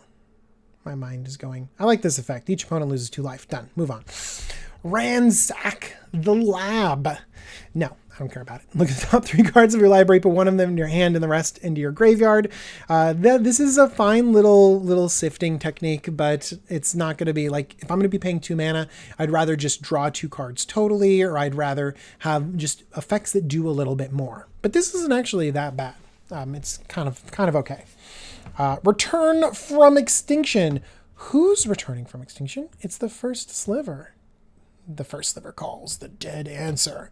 Again, this is just a little bit of an underwhelming effect. That's fine. Return 2 target creature cards that share a creature type. This recursion effect, like we have things that bring things straight back to the battlefield. Like that's way better than just returning things to your hand. Sadistic Obsession. Again, I'm not really interested in auras so much. But you know, -1/-1. Okay. That could be going in a few decks for sure. I know it's a pun. Okay. Shatter Assumptions. 1 black, and then basically you hose Tron. But for us, it's too narrow. Like, we're not going to go after one opponent and hose their deck. You know, it's fine. Silumgar's Scavenger. Creepy bird with knees and like normal feet. Hand things. Don't like this at all. But I do love that they brought Exploit back. I think that it's a really, really fun mechanic, but the bird doesn't really take advantage of it. But I love how complicated that mechanic is. Sling Gang Lieutenant versus Siege Gang Commander. I think this is really good. This is a reason to be black in goblins. Like I have used Goblin 1 in a red, sacrifice a creature, deal 1 damage. Goblin Bombardment. There we go. I did it. I've used Goblin Bombardment on a ton of different decks to close out a game to really just win from the end. Okay. And so having a second effect of that and then also producing some goblins along with it is very, very good. I think that many of you might be underestimating how good this effect is. I'm just sad that it's not as easy to go into black when you're doing goblins. We've got Black Anticipate up here. Yeah, but you know, I don't think I like Anticipate very much, especially in sorcery speed kind of thing and in our format. But it is, like, it could be fine. It could be okay, I guess. Grenzo is black and red. Yeah, that's good. And then there's an Auntie that's not the good green-red goblin, but I think there's a black-red one that's pretty mediocre too. Smiting Helix, I don't want either of the Helixes. I don't want War Leader's Helix or Lightning Helix or this Helix in my decks, really. I didn't even find them very good in something in Sunspeaker. Okay. Throat Seeker. I like that it's a vampire ninja, but that's just it. Umezawa's Charm, again, clever card. Love design, not into it for my deck. Zombie Wizard, I do really like this effect. You draw a card and lose a life. I think that can be very good, especially when you're comboing off. This is a pretty well-valued zombie and wizard, like 2-mana 2/2. So yeah, I'm in a tribal deck. This could be way better than a lot of other cards that are similar to it, where things die, you get to draw cards. Okay. And good rate too, because, you know, we see Underworld Dreams and other cards at 3 doing this similar rate, but this is at 2. And so it's a little bit limited because it's got to be another zombie, but in a zombie deck, this just does what you want it to do. Okay. Unearth, I don't think it's not impactful enough in our format, but you could just say I have a cycling deck and I'd be like, cool, and that'd be fine. Venomous Changeling, another Changeling, very cool.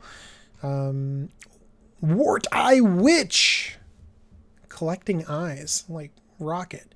I don't know. I like that they're collecting eyes and they scry one, whatever. Okay, Yawgmoth, Thran Physician. Dun, dun, dun.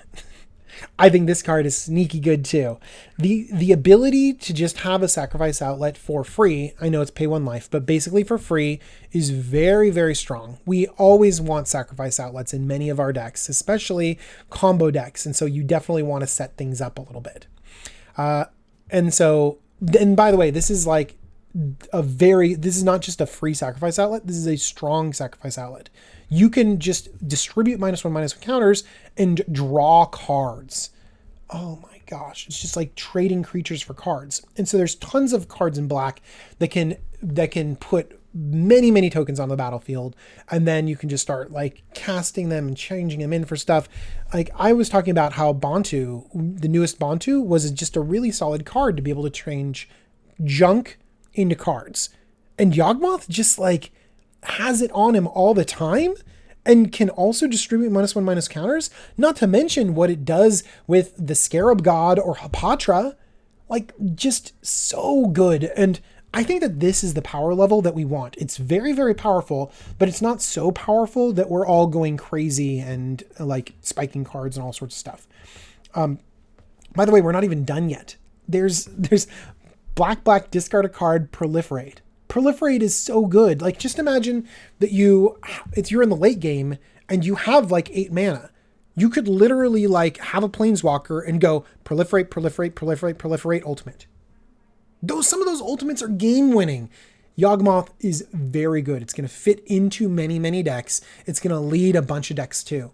And it's not as splashy or as flashy as Urza, but this is sneaky, sneaky good. Did I say Scarab God instead of Scorpion God? I meant Scorpion God. Scarab God is good too, but yeah. Scorpion God for sure. And Scorpion God needed more love anyways. All the -1/- counter love went to Hapatra because Hapatra is very good, but then Scorpion God was out there being like, dude, I'm a god. Why aren't any of you building my commander deck? And I was like, sorry, Scorpion God. I'll put you in a deck here and there. Okay, we've finished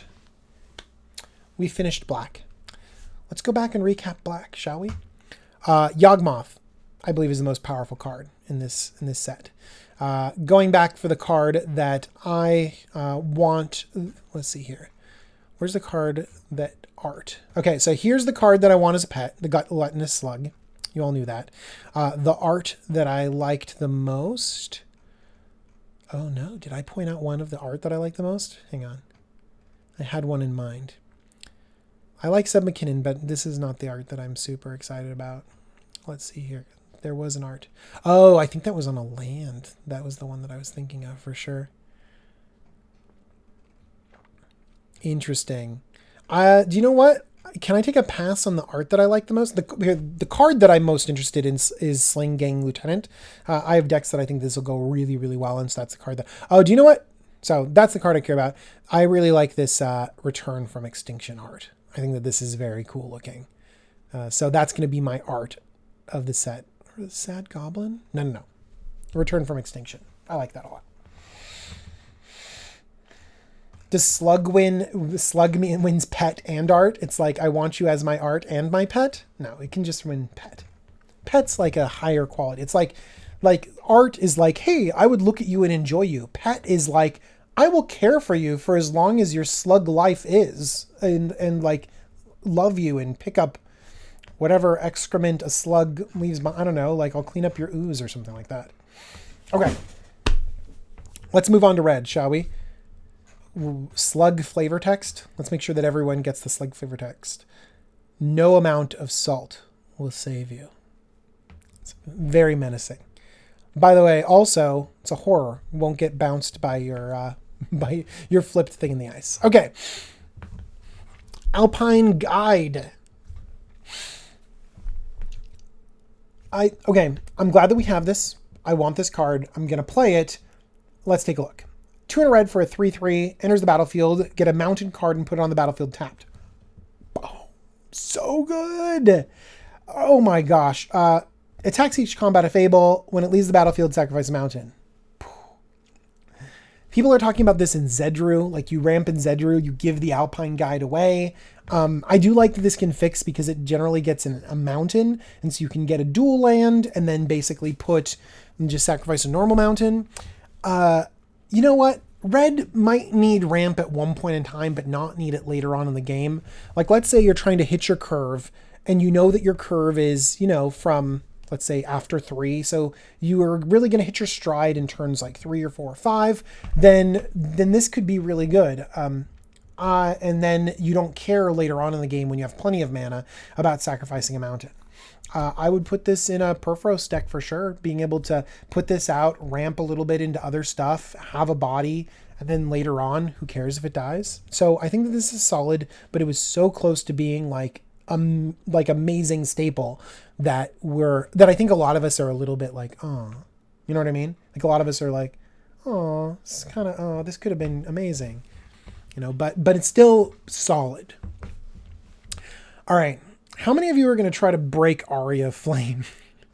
You're trying to like tainted remedy people so they lose life.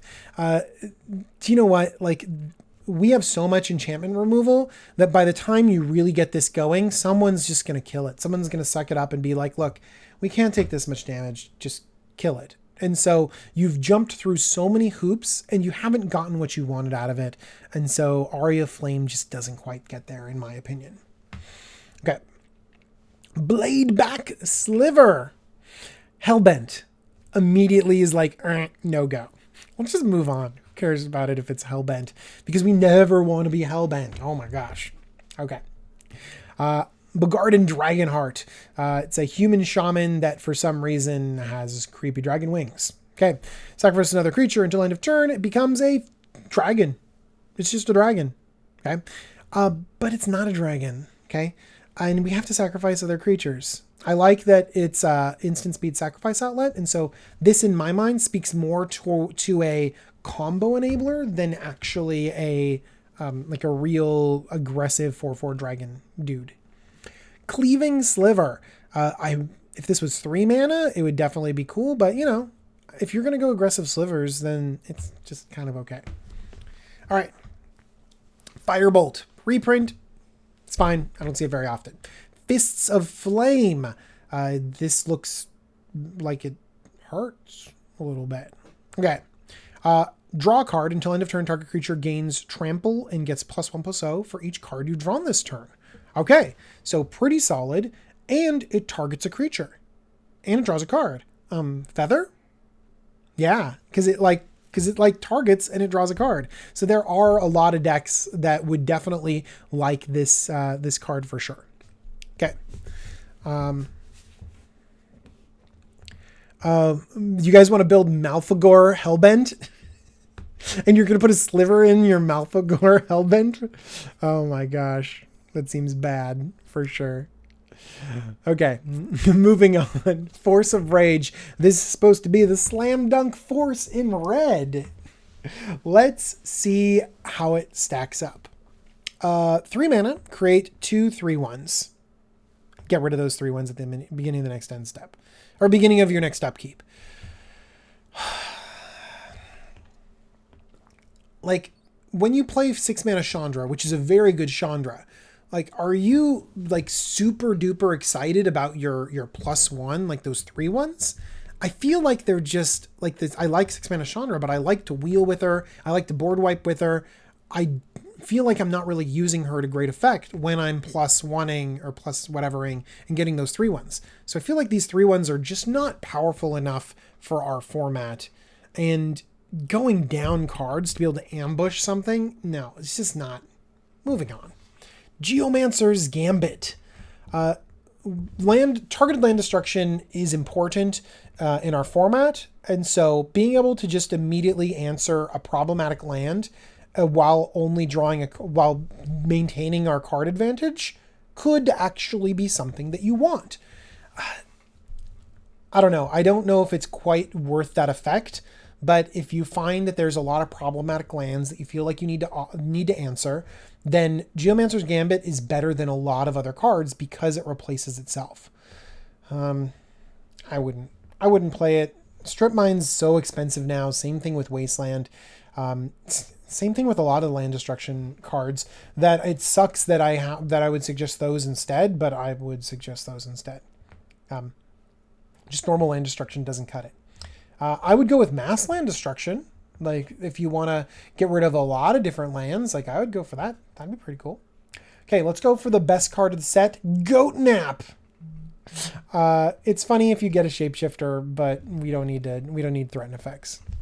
Goblin Champion.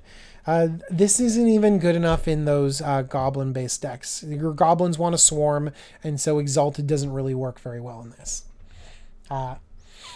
Goblin Engineer, though. Ooh, okay. Goblin Engineer. This is something that I'm super duper excited about.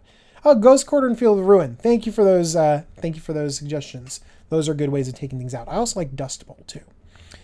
The reason why they're not this top tier is they're a little bit clunkier in order to go through. Okay. Goblin Engineer is 1 in red for a 1/2 Goblin Artificer. When it enters the battlefield, search your library for an artifact card and put it in your graveyard. It would be good if it was just that, because there are Goblin Welders and Trash for Treasure and Duretti's scrappy thing that switches things around. Like, yeah, there's a ton of ways to manipulate artifacts in your graveyard. But it even has another effect too. Red and tap, sacrifice an artifact, return target artifact card with converted mana cost 3 or less from your graveyard to the battlefield. So this could immediately start welding certain things onto the battlefield. I see this as a solid enabler in many, many artifact decks, and really is going to be a staple of a lot of them. Good job, Goblin Engineer. Goblin Matron, reprint, solid in all of the Goblin decks. I would definitely be playing this for sure in those Goblin decks. By the way, next card. One of my favorite cards of the set is Goblin Oriflame. And the reason why is because it's a callback to Orcish Oriflame. Orcish Oriflame is, I wonder if I should, here. Let's go. So Orcish Oriflame was originally printed in alpha, but it was misprinted in alpha. Oh my gosh, see, I'm making you scroll through all this stuff. So, but it was, no! A flame. Orcish. Don't make fun of my spelling. Okay. Orcish Oriflame. You can see this horrible casting cost. 3 in a red for the same effect. Attacking creatures you control get +1/+0. Attacking creatures you control get +1/+0. Okay. This is an unplayable disaster of a card. But if we go all the way back to alpha, oh my gosh, the casting cost changed. So you had this misprint that was kind of like a well-known problem in the format where everyone's like, oh, well, Orcish Oriflame was 1 in a red, but you have to get this crazy alpha card, and technically it's 3 in a red. I've played in cubes before that run this particular card and say, no, it costs 1 in a red, and they play that card. And then they're just like, look, Orcish Oriflame, the way that it belongs, like, is totally fine. Like, it does not need to be 4 mana. And so they make Goblin Oriflame and just, like, fix it. It's an awesome callback. Does it belong in your decks? Probably not. Goblin Matron and foil. I mean, I love foils. I like this little weird bird thing that this Goblin Matron has. So, yeah, I'm totally about that. Goblin War Party, this token decks will be really good because we will already play like 1 red, Hordling Outburst. 1 red, put 3 goblins into play at sorcery speed. Like, there are goblin like token decks that kind of go wide decks that'll do that. I play it in Zada, and so paying 1 extra mana to be able to get 3 1/1s or +1/+1 in haste, very good. And if we have crazy amounts of mana and Twine It, is going to be really solid. So this is going to belong in a lot of those decks right there. Oh, yeah. Goblin Engineer. Going back to Goblin Engineer in Felden. Yeah, so good. So good. Okay. Hollow Head Sliver. Is this like... There's like a hollowness to the head? Okay. This is Looting Sliver. And Looting Sliver is going to be really fun in Limited. I don't know how often you want to loot in your normal Sliver deck. I feel like there's a lot of velocity in the Sliver deck anyways, and so you don't necessarily need to loot, but it might be fine. So Goblin Oriflame, is it good enough at 1 in a red? No, I don't actually think it's good enough. I think that it's fine, but I would rather have in red decks that are so aggressive that want to be attacking, I would rather have like Bushwhacker effects, like Goblin Bushwhacker, this Goblin War Party, or other sort of combat-based anthem effects. And as soon as you go into other colors, then I feel that there's other anthems that work a little bit better than that. Oh yeah, like someone mentioned Perforos. Yeah, that's a way better anthem than this for sure. Okay, sorry. Sometimes I like scroll around like this and then realize that I might be making you all dizzy. Ingenious Elemental. No, Igneous. It's pretty ingenious too. Igneous Elemental. 4 red for an elemental. This spell costs 2 less to cast if there is a land card in your graveyard. 2 damage to target creature. This is not a Flametongue Kavu, so sorry. Lava Dart, it's kind of fun, but it's very, very small effect. Maybe in Pauper. Magmatic Sinkhole. This can kill a Gurmag Angler. No, let's move on. We need to spend time on cards that will do things. Orcish Hellraiser. I like 3/2s for 2. Like there's a lot of 3/2s for 2 in red that have had a really storied history in cube and stuff like that. This one might be cube playable. I really like bringing back Echo too, spreading out the ability. Okay, Benign Commander or Scale Guardian. This could be red. It's not good enough. It's not good enough for us. But just imagine in like Modern or someplace else, it's just like red 4/4s with haste. Yeah. All right. We've made it to a legendary creature, legendary goblin. Whenever Pashhalik Mons did it. Or another goblin you control dies. It deals 1 damage to any target. Wait a second. Didn't we just read about a goblin sacrifice outlet that drains your opponent? Yes, we did. We did. So it's great. Do we need to go back and read some goblin flavor text right here? Not one on goblin war. Oh my gosh. It was difficult to tell whether the piles of gore within their warrens were more trash heaps, sacred altars, or warnings. A mother only a child could love. The stories of his heroics are inspiring, though none of them are remotely true. Flavor text, man. It's great. Let's see this one. The thunderhead that leads in the storm. I like that. Okay. Great sacrifice outlet, really strong effect. Being able to, this is a really high mana cost to be able to create new goblins for, but it doesn't have a tap ability, so it can be abused. Zada for the first red card. I mean, yeah, Zada's the same thing that I mentioned with whatchamithing. The first red card? That one? I'm just kidding. Zada definitely can take advantage of a ton of these different cards for sure. Probably the one that I mentioned with Feather. Pillage. Let's targeted land removal. No. Ooh. Planebound Accomplice. 2 in red for a 1/3 sneak attack for Planeswalkers. You may put a Planeswalker card from your hand on the battlefield, sacrifice at the beginning of the next end step. Yes.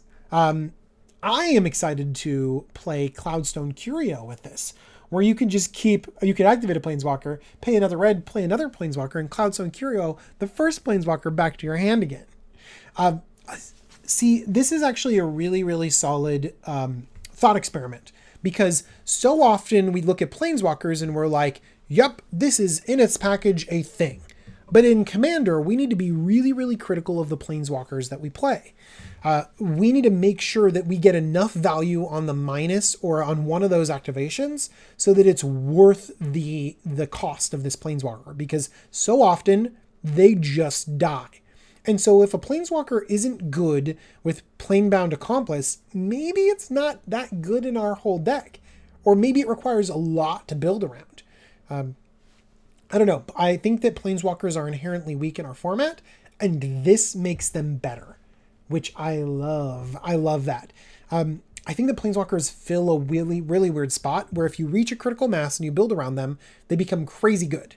But just like just a Jace the Mind Sculptor, this powerful Planeswalker just thrown in a random blue deck, no, you brainstorm once and it dies. Like, no, it's not good. So Planebound Accomplice moves us into the category of building around it, building synergies into it. When that's where Planeswalkers get super good, is where you have the Super Friends decks and the Atraxa decks. And now maybe, just maybe, it'll be the Planebound Accomplice decks where you're just like, Planeswalker.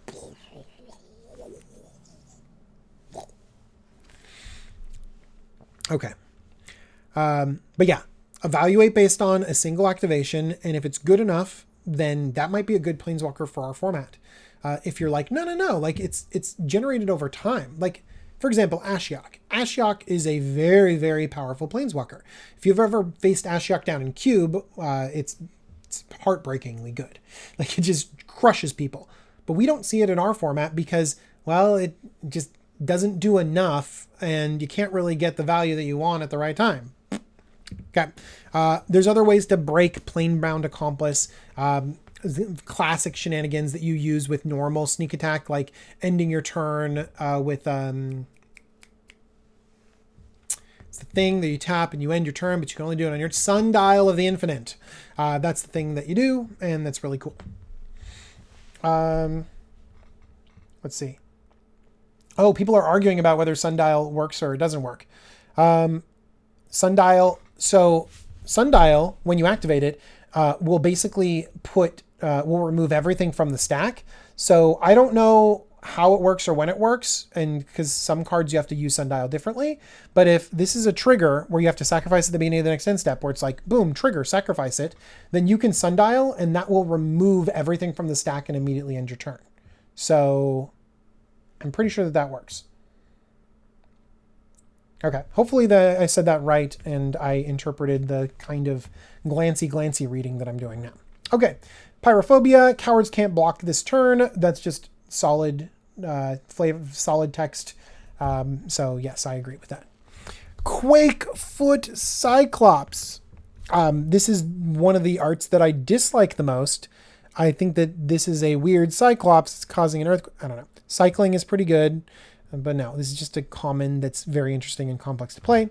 Ravenous Giant is a good throwback to Jism Jin, and it just goes to show how power creep has happened. Reckless Charge is a reprint, and Zada could be good with other things that target Feather, but for the most part, we don't see a play with that. Seasoned Pyromancer. A lot of people are actually trying to talk about this one and figure out which one, like how it fits in. I like to think of it as two and a blue, 2/1 that lets you loot and has has Eternalize. What is that? What is that called? It's in blue. Someone will tell me what that's called in a little bit. But that actually is what I have in mind for this card, and it feels very similar. And that card is kind of fringe playable a little bit. Champion of Wits. Thank you very much. Sam is the winner. Champion of Wits. And so Seasoned Pyromancer kind of has me thinking of Champion of Wits, but it's in a better color for it and gives you some incidental 1/1s. So if you're the kind of person that says like, oh, I thought Champion Wits fits in my deck pretty well, then maybe Seasoned Pyromancer is an okay fit for you. But for the most part, I think that it's just going to fit into those types of decks, which is not really for our format. Sorry, not into... but anyways. Okay. Shenanigans. This is the card you were all waiting for, right? Right. 1 and a red. Oh, hang on. Discard your cards, then discard. Yeah, so if you're empty-handed, Seasoned Pyromancer does draw you cards. Good thing. Connor, thank you. I didn't think about that. Is that good enough for Cube? I don't know. Shenanigans. 1 and a red, destroy target artifact. Dredge 1. You would only play this card above other ones, above other cards if you care a lot about dredge, but this doesn't dredge enough. But if you also care about the name, Shenanigans. Minotaur is another Minotaur, but it's underwhelming. Spiteful Sliver. This is a sliver that's very interesting and I think very sneaky good. A 3 CMC 2/2 Sliver. Sliver creatures you control have, whenever this creature is dealt damage, it deals that much damage to target player or planeswalker. Oh, it's the Boros Reckoner effect. Oh my gosh. Just imagine Star of Extinction or Blacksmith's Act or Pyrohemia or tons of different cards. Spiteful Sliver is game-endingly good. And actually, like, you could just play this and in an aggressive Sliver deck, like a Sliver Legion deck, and suddenly it just becomes really hard for anyone to block. It just gets more damage through. So not only can it be sort of a combo Slivery thing, it could also just be like, get damage through. And also there's that cool Sliver that deals 2 damage to something and deals 3 damage to itself. It just like turns around and deals 5 damage. Oh, Psionic Sliver. Someone mentioned it. Yeah. That's something Sam mentioned it. Sam, you are on fire with this chat. I'm loving this so much. Oh, is Pyrohemia in the flavor text? Victories against the Hive or tragedies? Oh my gosh, it's so good. Okay. Great sliver on multiple levels. Tectonic Reformation. This is... Okay. I have been a huge fan of the cycling lands and been saying to everyone, like, please play them. They're very, very good. And not a lot of people play them. And when we get to them later on, because spoiler, they're in Modern Horizons, I'm going to try to convince you how good they are.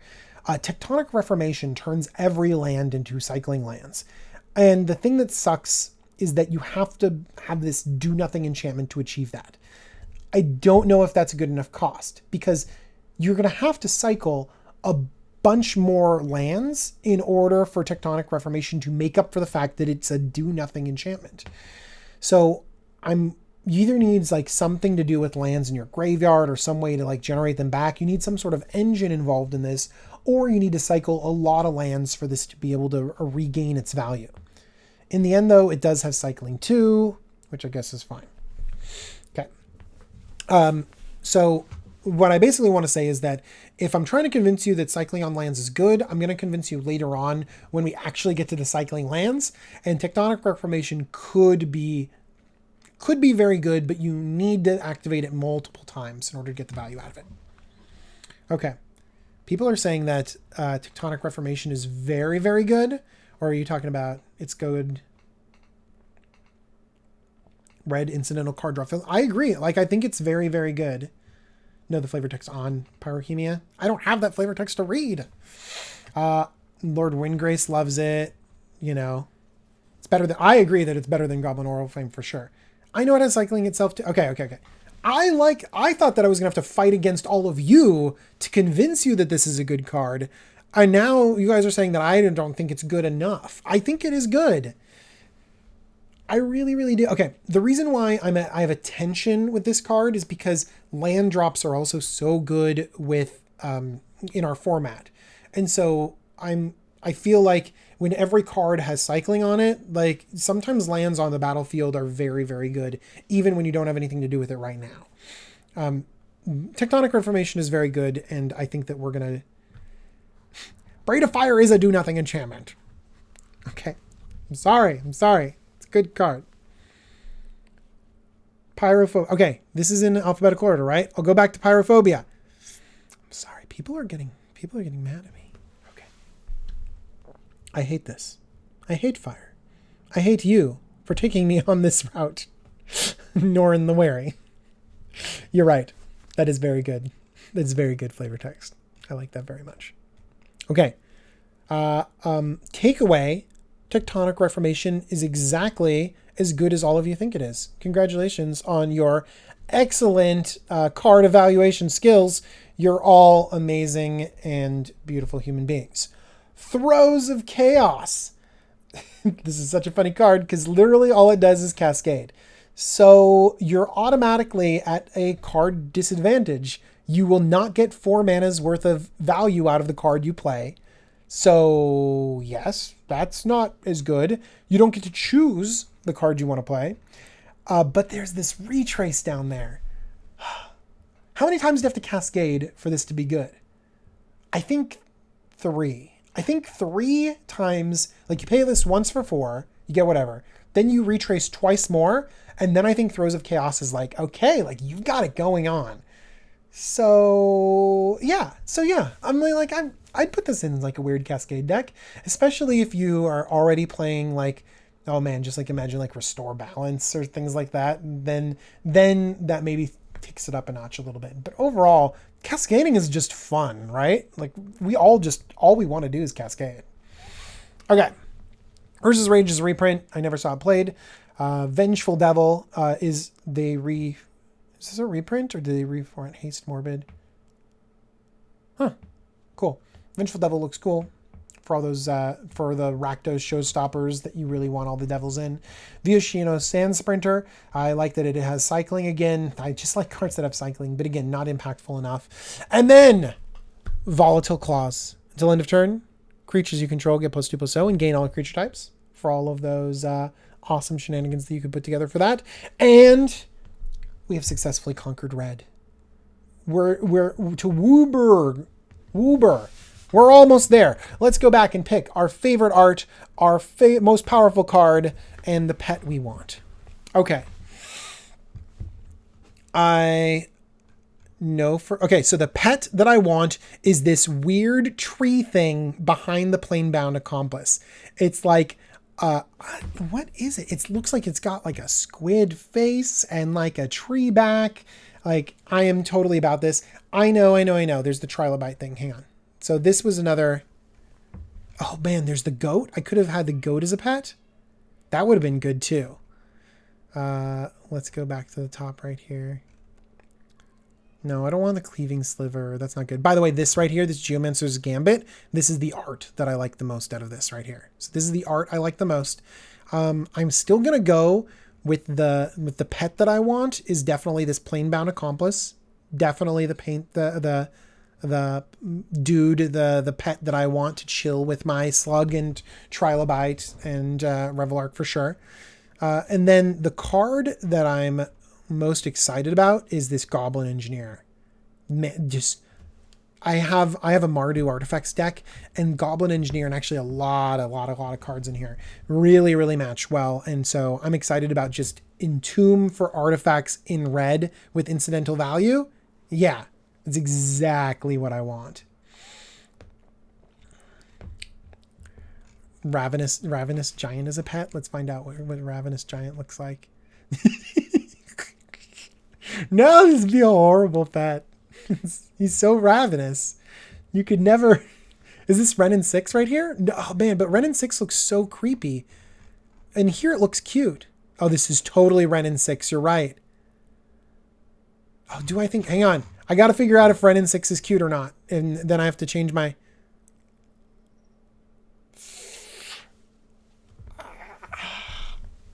I don't know. Did I make a mistake? Is he Is he cute? I don't know. I don't know, everyone. Is this what I want? By the way, you should not like sneak attack Ren and 6 onto the battlefield. It doesn't really do enough. Okay, I'm sorry. He's adorable. You're right. Basically what I want is I realize that I just want Groot. Like, can I just have like Groot as my friend? And like Ren and 6 is like, you're not as cool as Groot, but you know, I'll still take you. Okay. She's a lady. Okay, lady. By the way, I just scrolled. No, okay. Going on. All right. So now, let's see. Let's make sure I'm answering everyone's questions.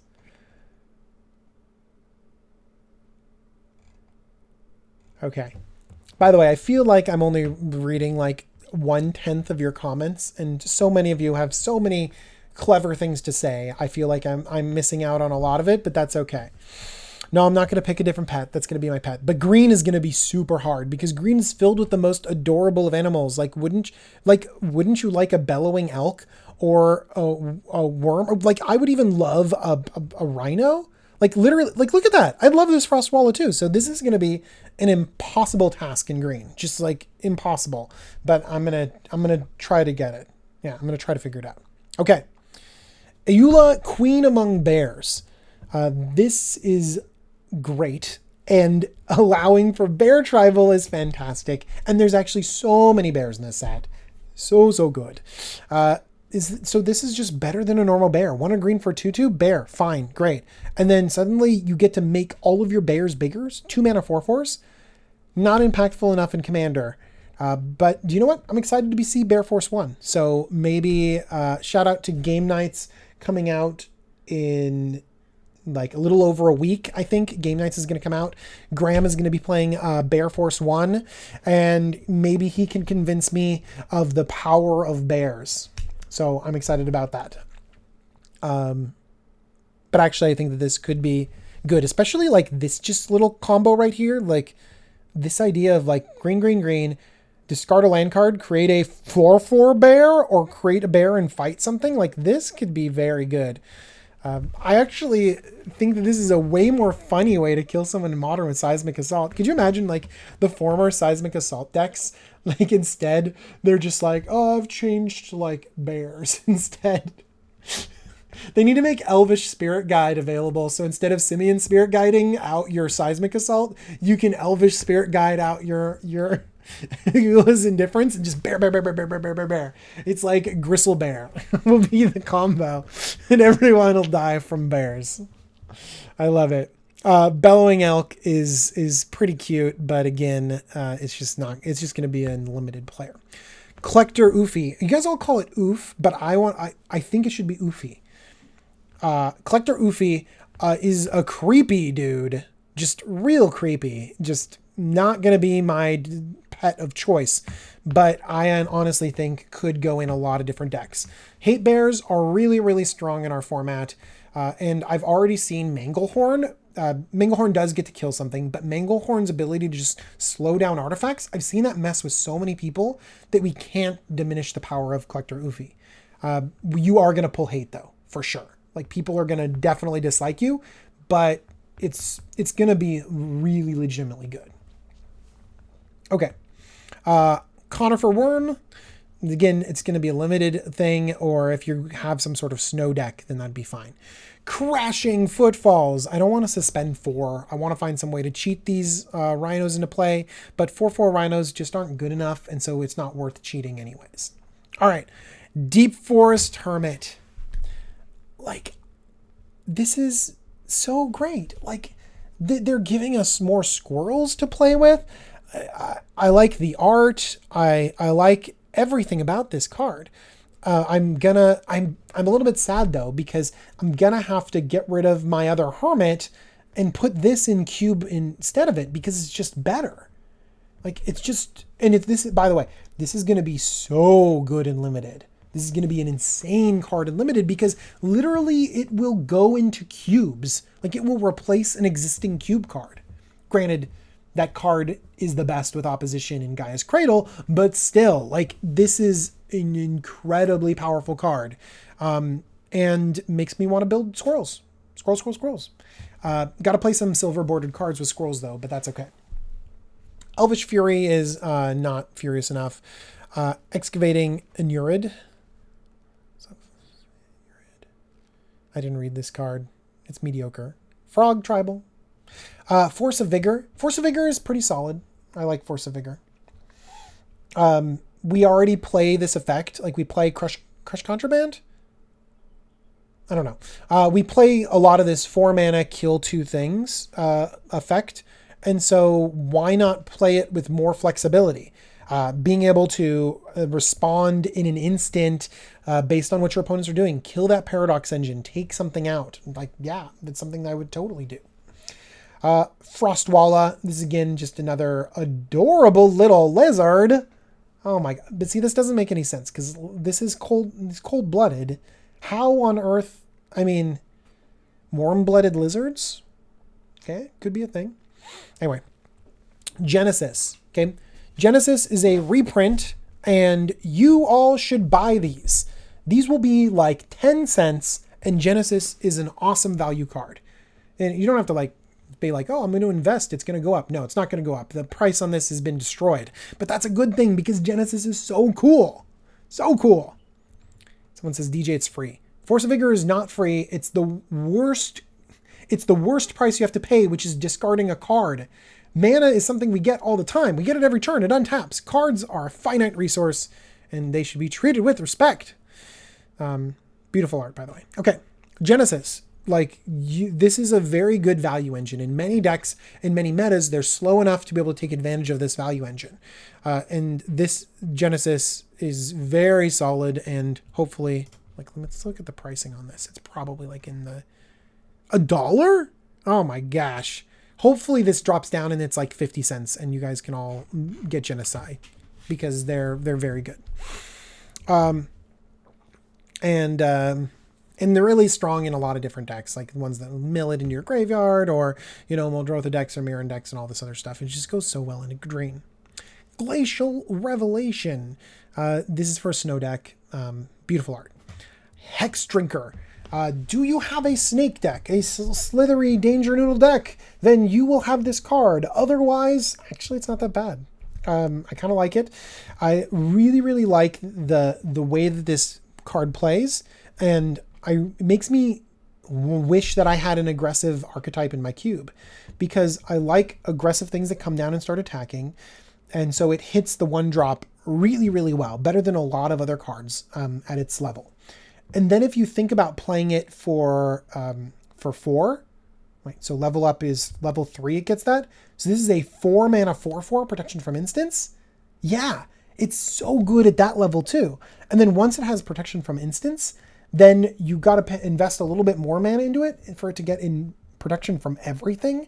And that means that when you're investing something in it, like when you're going from protection from instants up to protection from everything, if you're doing it on your turn, like who's going to interact with you? Like you just get there. Hex Drinker will probably not make it as the pet. I do like snakes. Like I really do, but it's just, I don't know. I feel like it wouldn't respect me, like I feel like it would just like eventually grow so big it'd get protection from everything. And then like you'd realize I don't put out any more YouTube videos and you'd be like, oh man, like those pythons, like the snake got so big it ate them. And like, no, like you just think it gets too dangerous. Krosan Tusker, this is the green divination. You all should be playing it in many, many different decks. It's slow and weird. Don't think about this 7 mana 6/5. No. Instead, it's 2 and a green for a green uncounterable divination where you draw a land and another card. That's it. It's great. Llanowar Tribe actually is sneaky good. Other people are like, oh, cool. It's like 3 Llanowar elves. Neat. And Modern and other formats, they're like, they don't care about it because they want to think about what they want to ramp to. Like they want to ramp to 3s and 4 drops. Okay, Llanowar Tribe doesn't do that. Llanowar Tribe ramps to 7 drops because you put it down on 3. Then on turn 4, you have 4 mana from your land drop and then an additional 3. That's what Commander wants to do. We want to ramp up to 7. We want to ramp up to big stuff. We want to double spell.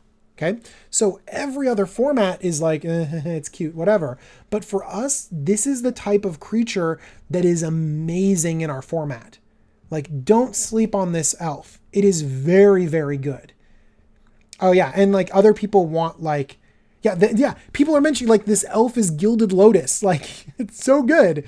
And then people talk about like Archdruid. Like, yeah, there are other elves that definitely produce more mana and work more synergistically in the elf archetype. And so, yeah, like those other elves, like, I know there's lots and lots of elves that tap for mana and lots of them that are super broken and tap for a lot.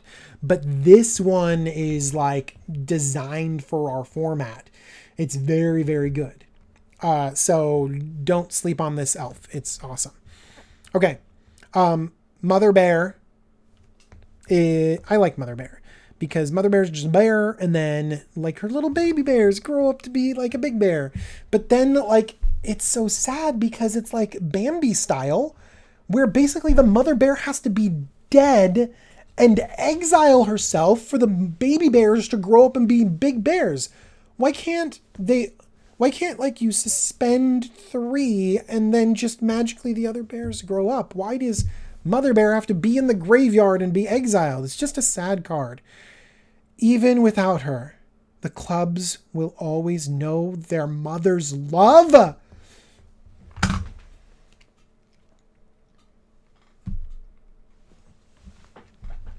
Guys, it's so sad. Need more coffee.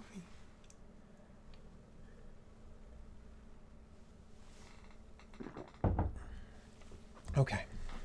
I'll be okay. Let's go on. All right. Behemoth. Again, they're trying to make these like really like this looks cute. Oh, this nimble mongoose is so cute. Okay, so focus on this cute rather than this cute. Okay. Again, this is just a big beater that will get even bigger. I love that it has trample. Okay. Nantuko Cultivator was an underplayed card that I really liked to be cool and say like, oh, look at this tech, this Nantuko Cultivator. But now everyone's going to know about it and it's kind of fun because this is also very, very good. Basically, it lets you discard land cards, put that many counters on it, but then also draw that many cards. So it also turns your land cards into basically cycling. It lets you loot away your extra lands and gets this thing big along with it. So I've actually really liked this card as a very interesting role player, but more of like a funny card that people are like, wait, what is this? So now I think that you're going to, play it unlimited and you're going to be like, wow, this is like surprisingly good, but it's not quite going to measure up to commander level. Nimble Mongoose. Just so cute. Now I've played with my friends Bug Delver deck. Like, I've liked Sultai Delver or Sultai Bug or Shardless Bug a little bit better. But I think Nimble Mongoose is like, could be good. Isn't it good?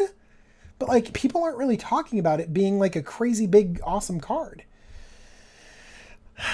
I don't know. It's not good enough for our format, but can't this be another Delver in Modern? Like, couldn't this be good? I don't know. By the way, I'm not underselling Nantuko Cultivator. I like it too. I just think that, like, I think part of the allure that it had before was that no one had heard of it before, and now everyone's going to hear about it, and it's just going to be fun. I don't know. Okay. Anyway, Nimble Mongoose, cute. Definitely would like a mongoose in general, like in my life. Regrowth, glad to have it here. If you are playing a deck that doesn't care about, bodies or anything like this, or really needs to get something back and immediately play something, like Regrowth is one of the best effects. There's lots of things that get things back from the graveyard, but one of the strengths of Regrowth is the mana cost. It being so low, it actually lets you get something back and immediately play it. This is why Demonic Tutor is so much better than Diabolic Tutor. It's because you Demonic Tutor for something for 2 mana, and you can immediately play it, or you can better deploy your combo, better deploy what you get. And that's why Regrowth is so much better than these other effects. Now, the reason why Eternal Witness is so good is because it's only 1 extra mana, but it gives you that body so you can chain regrowth things and do crazy stuff with the body. But for the most part, like Regrowth, like you want to be abusing this. So good. Yeah, Regrowth in Modern. I don't know. Like, is Regrowth going to do good stuff in Modern? I don't think it's good enough. I think that Regrowth is underrated in Commander for sure. I've seen it do some gross things, but I don't know what it's going to do for Modern. I don't think it does enough, unfortunately, because Modern is so mana hungry. Like your mana curve needs to be so tight, and everything needs to be like so well lined up that 2 mana to like regrow, like to get something back, like doesn't work for value engines. Like the value isn't there. And so that means that it has to be doing something broken or degenerate. And so I'm wondering, what broken or degenerate thing can it do? Like in Cube, like it gets back Time Walk, or it goes and like rebuys your storm pieces and stuff like that. In Commander, it does something similar where you have access to so much more. In Modern, I don't know if the card pool can support it. Okay. Rhyme Tender. It's an untapper. Cool. But untapping snow permanents, like basically untapping permanents, what's really good about it is untapping lands a tap for 2. Untapping like really big, strong effects. So no, Rhyme Tender isn't going to be good enough. Saddled Rhyme Stag. If I had to pick a mode of transportation from every set, I would choose this. I would ride this reindeer, and it would be magical, and we'd be friends forever. Savage Swipe. It belongs in bear decks, but not very many others. Scale Up. What everyone is excited about for Infect, and I think that we should be excited about it too, in token decks, in lots of different decks, because the overload on this is crazy.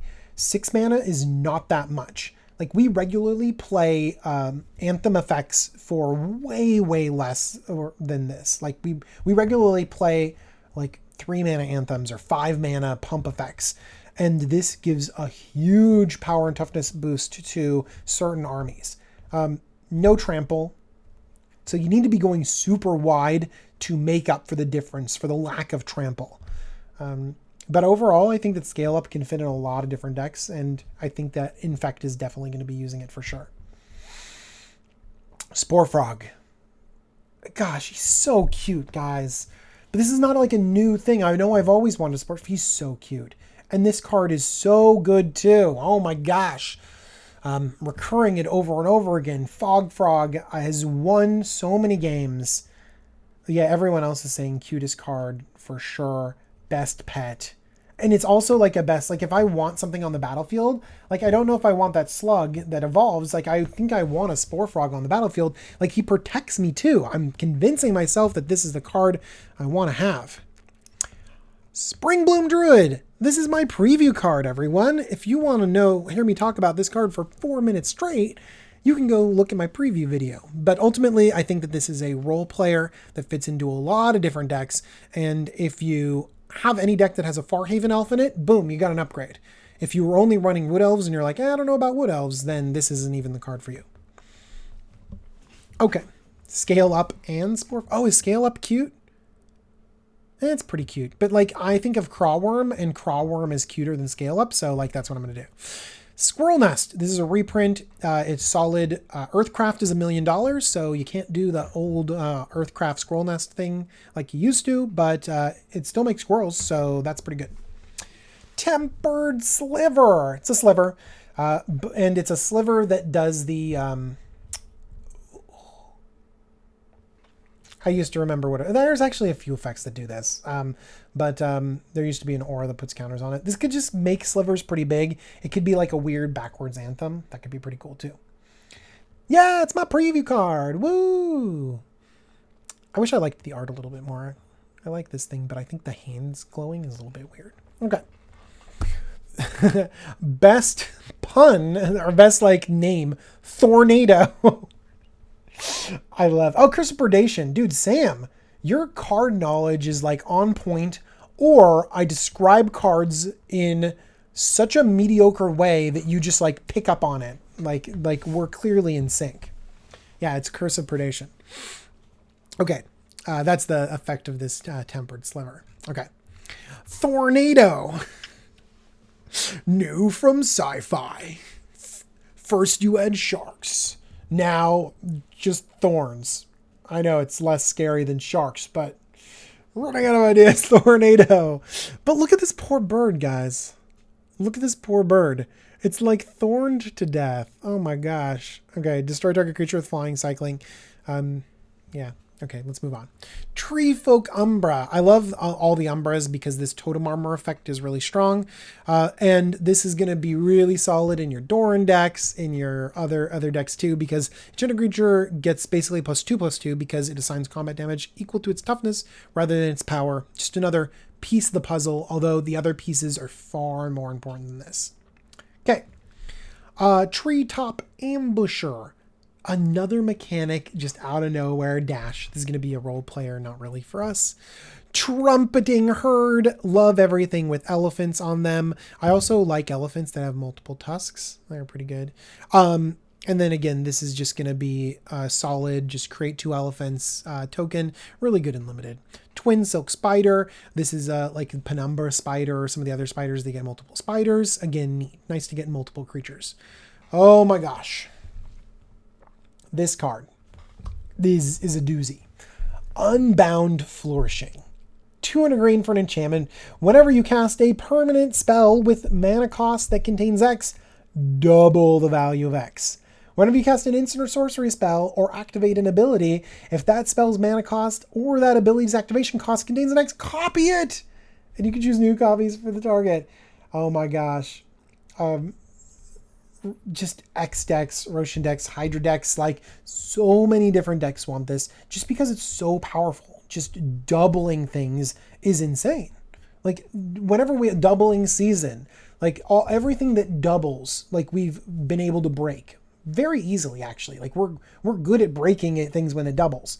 Not to mention, by the way, that this even does like activated abilities too.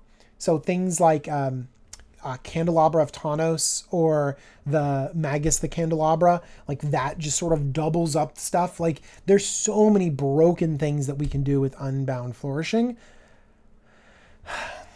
I think that then basically what people want is people want this to be the commander. They want to just build around this Unbound Flourishing card. So instead they're going to have to like build this cool X deck and then they're constantly searching for Unbound Flourishing. So maybe you want to dip into white to be able to Enlighten Tutor for it or Academy Rector it into play, something like that. Torment of Hailfire. Gross. Just gross. Get out of here. Yeah, this is super crazy. Okay. Wall of Blossoms, a solid card. Green wall decks, love drawing cards. Oh my gosh, they reprinted Storm. I thought they had a Storm scale for a reason. Okay. Oh, Genesis Wave? Okay, you guys got to stop naming X spells right here. It's just driving me crazy with all the value in this thing. Oh my gosh. Okay. Again, if we're going to be storming, we're storming to kill people. We're not storming to gain life. So no, pass. Spider, like weird, creepy spider changeling. Sure, why not? I don't care about gaining life. And then Winding Way. I really like the art on this one, but I've liked a few arts back there. Choose creature or land, reveal the top 4 cards, put all the cards of the chosen type revealed this way into your hand and the rest into your graveyard. I like cards that put things into the graveyard. We've seen things like Mulch and other effects like this that can go 4 or 5 deep. Just think about Seder Wayfinder and stuff like that. Being able to dump other stuff into your graveyard is also good, so Winding Way can be a pretty good role player. All right, let's pick... Like, we have to just land and say, like, the most powerful card and the card that probably we all like the most is this Unbound Flourishing. Come on. Yeah, Super Mulch. Crazy. Unbound Flourishing is just insane. And then the art that I like the most, I really liked this art right here. This Glacial Revelation. I think it looks really cool. Was there another art that I liked a lot? Let's see. Yeah, that was definitely the art that I like. I do like Weather the Storm a little bit, but that is the art that I like the most. And now to pick the animal I want as my pet. And guys, it's just got to be the Spore Frog. It's not unique. I know, but do you know what? I own a golden retriever. It's like the most popular dog in the world. So of course, I don't care about being that unique. I'm going to pick the thing that's cute. And that's the Spore Frog. Come on. I like this art up here too. Ayla's art just looks so cool. Like the sun behind it. And there's this bear, this thing. This is really beautiful too. Good art in this set. And then, oh man, I forgot about Frostwalla. Nope. Sticking with and Nimble Mongoose, but sticking with the frog. Okay. Oh, it doesn't contain Flusterstorm. Okay, so before I go on, I'm going to drink a drink of water. I'm going to talk about Flusterstorm. Okay. It's actually surprisingly good in our format. I really like 1-mana counter spells. And I really wish it just said non-creature instead of instant or sorcery, because Flusterstorm is just instants or sorceries. But in many cases, it still gets what you want. I put it below Swan Song. I actually think I put it below Negate and Arcane Denial, but I still think it's quite good. And I think that the more competitive your meta gets, the more you need a 1-mana counterspell, the more Flusterstorm becomes important. A lot of the time, we're going to be playing these big mana decks, and people are just going to have tons of mana at the end when they play their Haymakers. And so Flusterstorm might not get that Rise of the Dark Realms that you really want it to get. You know what I mean? Good call, Squiggy on Flusterstorm. Okay. You know what I'm going to do? I'm going to stand up for a second. I'm going to drink some water. And then we're going to get into the multicolored cards. Be right back.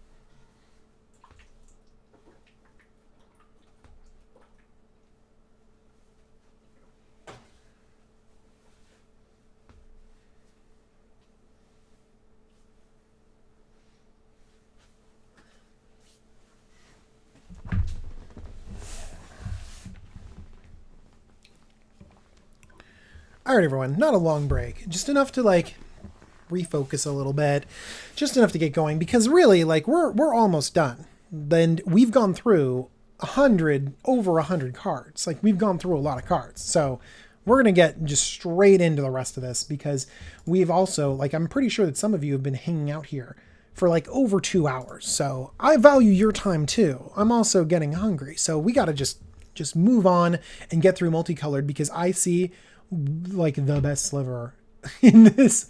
Oh, I mean the first sliver, but I see one of the best slivers right here, and I gotta keep going. Wait, what on earth is going on? DJ's gone. Everyone chant soup.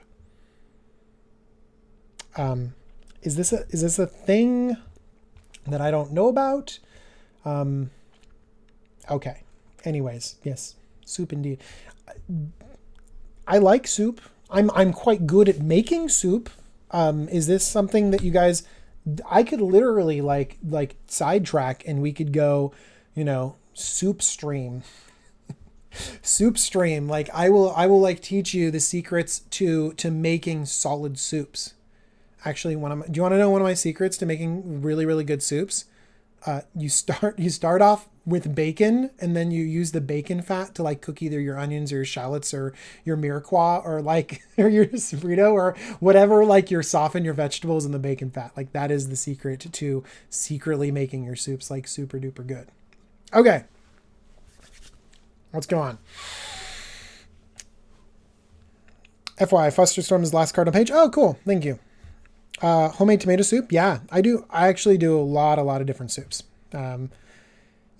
You had me at bacon. Yes. And sometimes though, you don't need to actually have the bacon in the soup. Sometimes the flavor just comes from rendering the fat from the bacon. So literally as I'm making the soup, Like I can just like eat bacon because I don't need it in the soup. Like when I'm making chili, like I'm like, all right, I can't eat the bacon. Like I'm going to use the bacon on top to like sprinkle on the chili. I can't eat it. But like, you know, other soups, I'm just like, nah, I don't need this bacon. I get it like a chef's treat while I'm eating. It's great. Okay. Oh man, anyone that ever mentions Vegas, like I get this little like jump in my heart, like, oh my gosh, Vegas is coming up. And I get like so excited about it. Okay. Abominable Tree Folk. I like that. Okay, it's another snow creature, but could definitely be powerful. I'm wondering if there's enough for a snow deck in here. Oh, I saw Best in Show. I have seen Best in Show, and it is majestic. Italian wedding soup. I have made that before. It's quite good, but I think I need to go back to like another recipe. I feel like to make certain soups that have like a distinctive like this is what it is, like you need to follow a recipe. Like so for Italian wedding soup or like French onion soup, like I really have to like make it a certain way and follow those instructions. Whereas like there's a lot of other soups I'm just like lentil soup or vegetable soup. Like I can just go crazy and do whatever I want. But some of the soups you're like, no, like it has to taste a certain way. And so, you know, like, yeah, hang on. And deglaze, bro. That's right. I got to deglaze. We got to get the fond up. Okay. This is not a soup stream. This is a magic stream. Let's get on to Cloud Shredder Sliver because this is one of the best slivers in the set.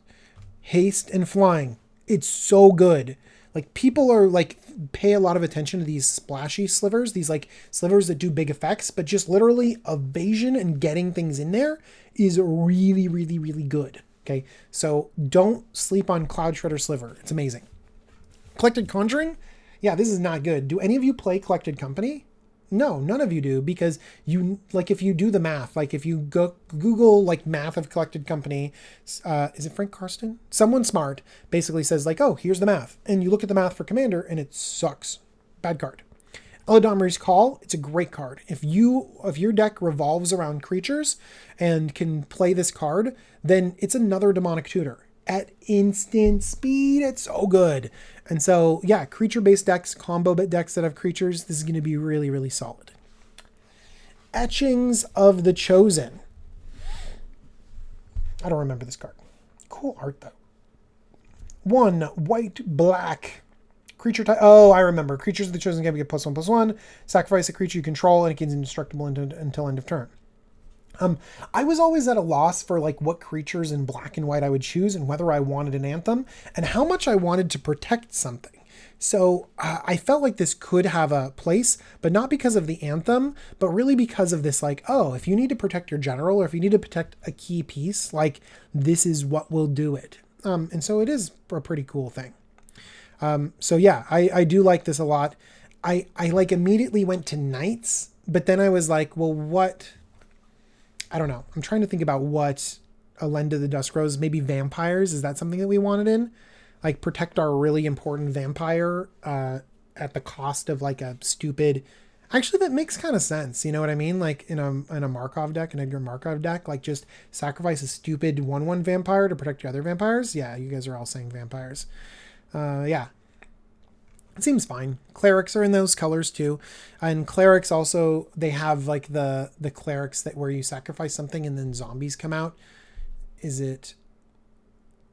I don't remember. But yeah, so there's some clerics too that have some synergy with it.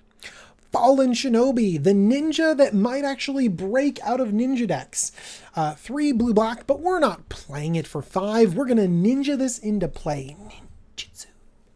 Whenever a Fallen Shinobi deals combat damage to a player, you may exile the top 2 cards of your library. Not just exile the top 2 cards of their library. Till end of turn, you can play those cards. Oh, man.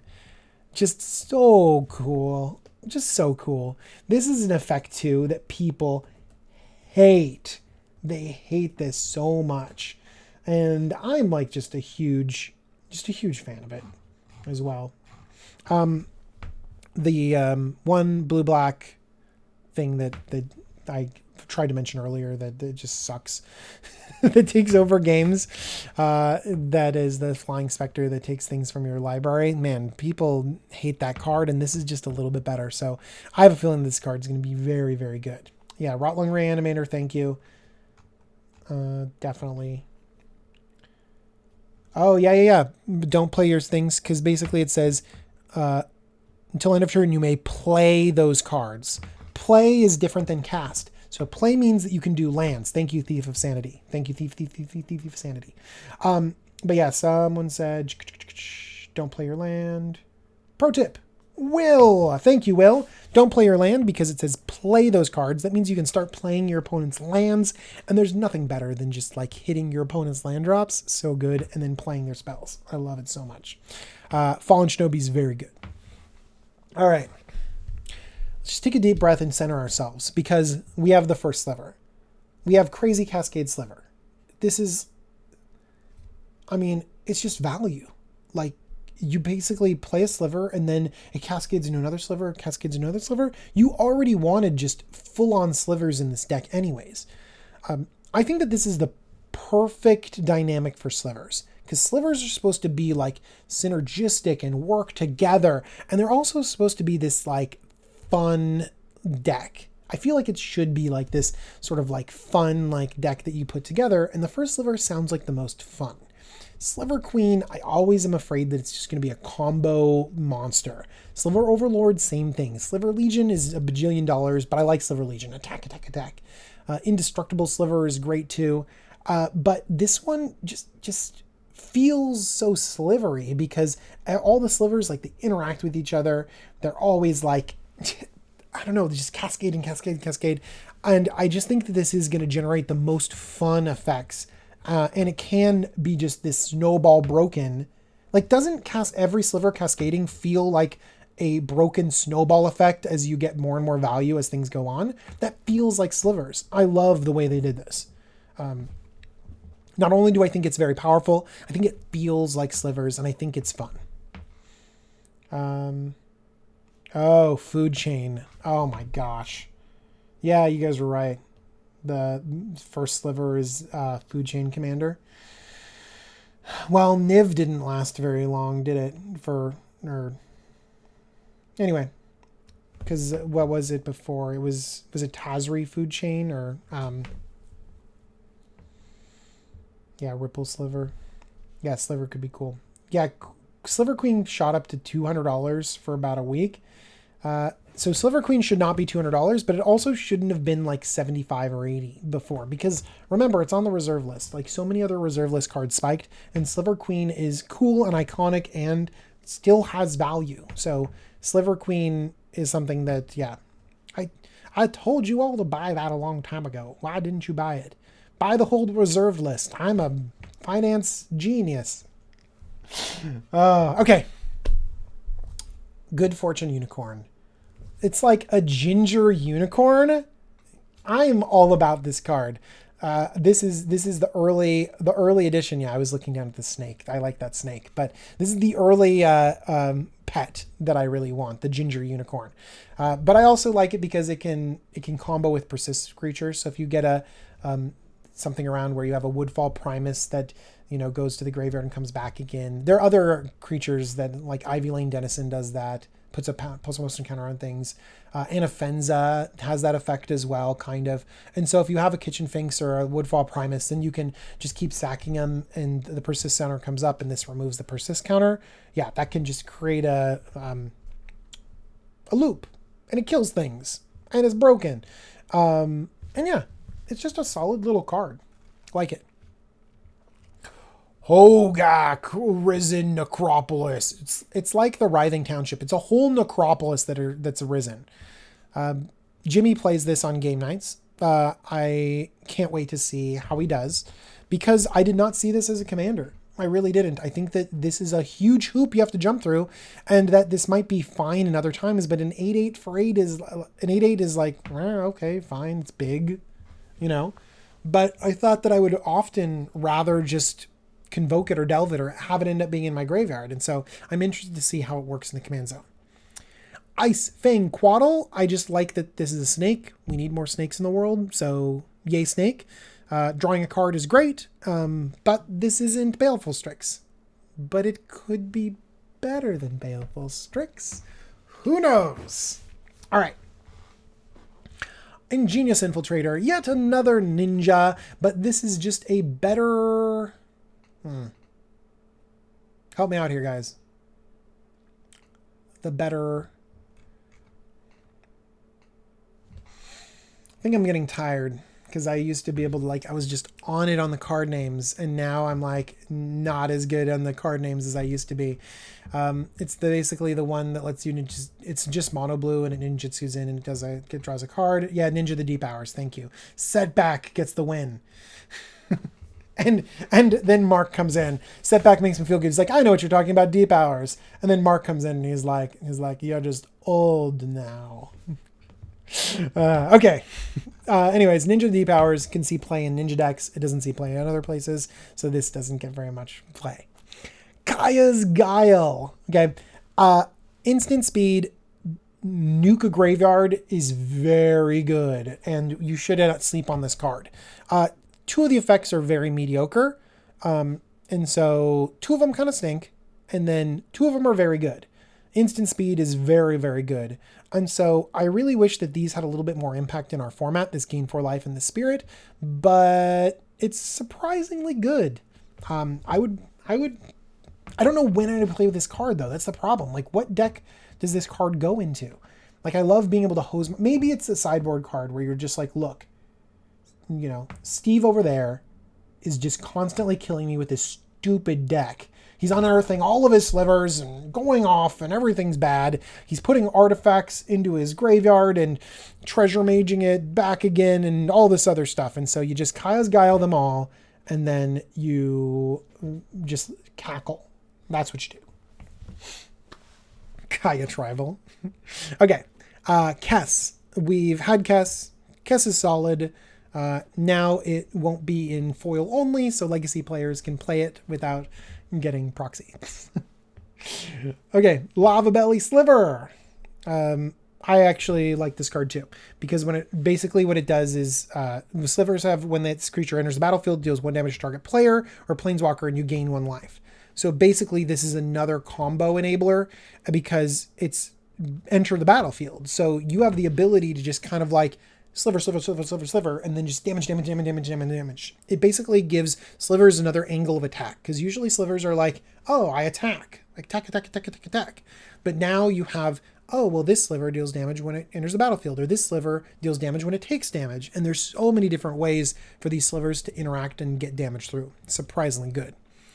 Almost good as Tornado is Lightning Skelemental. I'm sorry, I couldn't get through it. Lightning Skelemental. 1 red for a 6/1 trampling haste. It's Blightling and Lightning, Ball Lightning together as friends, but this is not going to be the card for us to play. I'm not even going to finish reading it. Munitions Expert. This goblin has a little spiky witch hat on. Very cute. Flashy, 1/1. When it enters the battlefield, you may have it deal damage to target creature, planeswalker equal to the number of goblins you control. We've had Sparksmith cycle and do this kind of thing before. It's fine. Like, it's totally cool. I think it's limited by this black-red though, but now that we're more willing to go into black for goblins, then maybe this could actually be good. Just wish it was a little bit better than 1/1. Munitions Expert is best art of all of 2019. Turbo Flea is saying like, yes, this is what we're going on. Just all of these. There's a chicken here. Okay. I see it now. Oh my gosh, is there a shark too? Oh my gosh. These sets allow Magic to like go a different direction on art, which I love. This is literally the Sharknado. Oh my gosh. So he's sending sharks too. I saw the chicken first and then it was like, oh my gosh, there's a shark. Okay. I mean, yeah, he is an expert for sure. Okay. Nature's Chant makes me sad because I have Disenchant in my cube and now I have to get rid of it and put in Nature's Chant. And I liked my version of Disenchant. It was pretty. So this strictly better upgrade is going to go in and makes me sad I have to get rid of it. Reap the Past. It's a random recursion effect. So if you want regrowth, if you want, Wildest Dreams. Return X cards at random from your graveyard to your hand. Random stinks, but honestly, you're probably going to hit this for like 10 and get everything back. So solid card in these colors for sure. Rot Widow Pack. It's this little spider. By the way, we've been getting a lot of really good spiders in this set for sure. And then I really like that you can just exile this from your graveyard and get some spiders, because then you can like this like draining effect, lose 1 life for each spider you control. That's like the Ishkana effect, which is very cool. Very cool. Yeah, this is better than Wildest Dreams for sure. Ruination Rioter. That alliteration. It's a 2-mana 2/2. When it dies, you can have a deal damage to any target equal to the number of land cards in your graveyard. This could be gross. I think I heard someone mentioning that like Lord Windgrace, basically like the deck gets put together in here. Like this is like the Lord Windgrace like completion deck. Where you have like Ruination Rioter and my preview card and this like Reap from the Past and all these lands matter cards. You just throw them into a Lord Windgrace deck, and yeah, it's not like the best, but it's very, very good. Okay. Soul Herder. I really like this card. And I really like this art too, because it's like super creepy. Like, look at the people running away, and it's like Slender Man kind of like reaching down to like pull their souls out of them. Oh, is this Ren and 6 too? Do I just really like Ren and 6 a lot? Gosh. Okay. Basically, this is a Conjurer's Closet on a creature for less mana. Because basically at the beginning of your end step, you may exile another target creature you control and return it to the battlefield under its owner's control. So it flickers at the end of every turn. That is good. You know, we play Conjurer's Closet at 5 CMC. I think it's 5 mana. And it's very good. And then this is just a 1/1 spirit that just gets bigger and bigger and bigger and bigger. And by the way, it's not just to its own effect. Whenever a creature is exiled from the battlefield, so like your Brago that comes through or your Ghost Away or all this stuff will just make this thing go and it'll get huge and smash people. The only problem, why doesn't it have flying? It's a spirit. It looked like it. How does it not look like it has flying? It's literally floating up there in the clouds. Unbelievable. All right. Thundering Djinn, very majestic art. I like this. Just 5 mana, 3/4 attacks. It deals damage equal to the number of cards you've drawn this turn. I like that effect a lot. I like being able to deal damage equal to the number of cards. There's a few things that do this. I personally like Stormbreath Dragon a little bit. Be able to monstrous it and then smash people for the amount of threaten them for the amount of cards they have. In this one, it's like, don't I want Nekusar or, another effect? Why do I have to attack and then deal damage equal to, my cards? Unsettled Mariner. This is a solid changeling, and it's going to fit in a lot of different decks. In Modern, where paying 1 matters, because basically it counters things that try to interrupt it unless the controller pays 1. 1 is not enough. Like Tithe Bearer, I think it is, like just from the most recent, not the most recent set, but the one before it that has Afterlife. Yeah, it's fine. It's not good. Just, you'd rather have a 1 blue counter the first thing that comes at it. Played in Merfolk, and you can tell me in whatchamacallit what that one is. Okay, because it's like super popular. Yeah, Tithe Taker was the white one that someone's mentioning. Oh my gosh. Eli says, first time at one of my streams. That is not surprising because I've only done this twice. This is my 3rd time streaming, and I think the first time was a test. So hopefully I'm not messing that up. Kira, Great Glass Spinner. There we go. Sam, again, and Chrono Tog Infinite. Like, you've been on it with the cards, but I just think that maybe Sam's faster at typing than you. Okay, let's go to my favorite buddy, like the most beautiful friend that I want to like hang out with. It's Ren and 6. Red and green for a Planeswalker. 2 mana Planeswalker that's not Tibalt. I love it. The basic advantage of this is that getting the lands back. If you don't want to get a land back and you don't have the ability to immediately get a land back, then you don't want this card. 1 damage doesn't do anything, and the emblem is really, really far away. So you need to work with lands for this card to be worth anything. And honestly, people are going to try to break this in Modern. So this, how much is this card worth right now? I bet it's above 10. I bet it's above 10 bucks. $22. Don't buy this. Wait until Modern says, no, this doesn't work. And then buy it for your Windgrace deck. Maybe. Yeah. Yeah, but it's not worth $22 in Windgrace. Like, for sure. There's so many other cards that'll be just fine. Like, how much is Life from the Loam? That's so much better in Lord Windgrace. Like, yeah. Yeah, it's crazy. Okay, that's multicolored. Let's go back and pick the pet I want, the art that I want. Okay, this might be good art. And the card I'm most hyped about. Okay, yeah, I still want the unicorn. This is going to be my pet, for sure. Ginger unicorn is my thing. I not only do I like unicorns, they're great, but like, ginger unicorns? Come on. It's just great. Okay. So that's the card I like the most. What's the card I'm most hyped about that I want to play the most? And what's the art that I like the most? Okay. I think that the Soul Herder is the art I like the most. This is the pet that I want. And the card that I want to play the most is this Fallen Shinobi. I love playing my opponent's cards. And even though I don't have a deck where I know exactly... Oh, I do too. I have a politics deck that I love playing with other people's cards, so Fallen Shinobi will go perfectly in that deck. Okay. Hey, guess what? We made it to multicolor. No, sorry. We made it past multicolor. We made it into colorless, everyone. It's not time for favorite overall yet. Yeah, I know, right? Can I just have this shark as my pet? This is majestic art. I got to admit, like, it's very good. It's very good. But come on, like this. Oh, wait, where did it go? Yeah, doesn't this just look just like freaky and epic in this beautiful sky around there? They're just so different. It's going to be impossible to compare the two. Okay. Infiltrator says whenever a ninja, shut up. Oh, no, this is Shinobi. Okay. And then the Infiltrator is this one. Whenever a ninja. No, this is solid. Whenever a ninja. This is very, very good.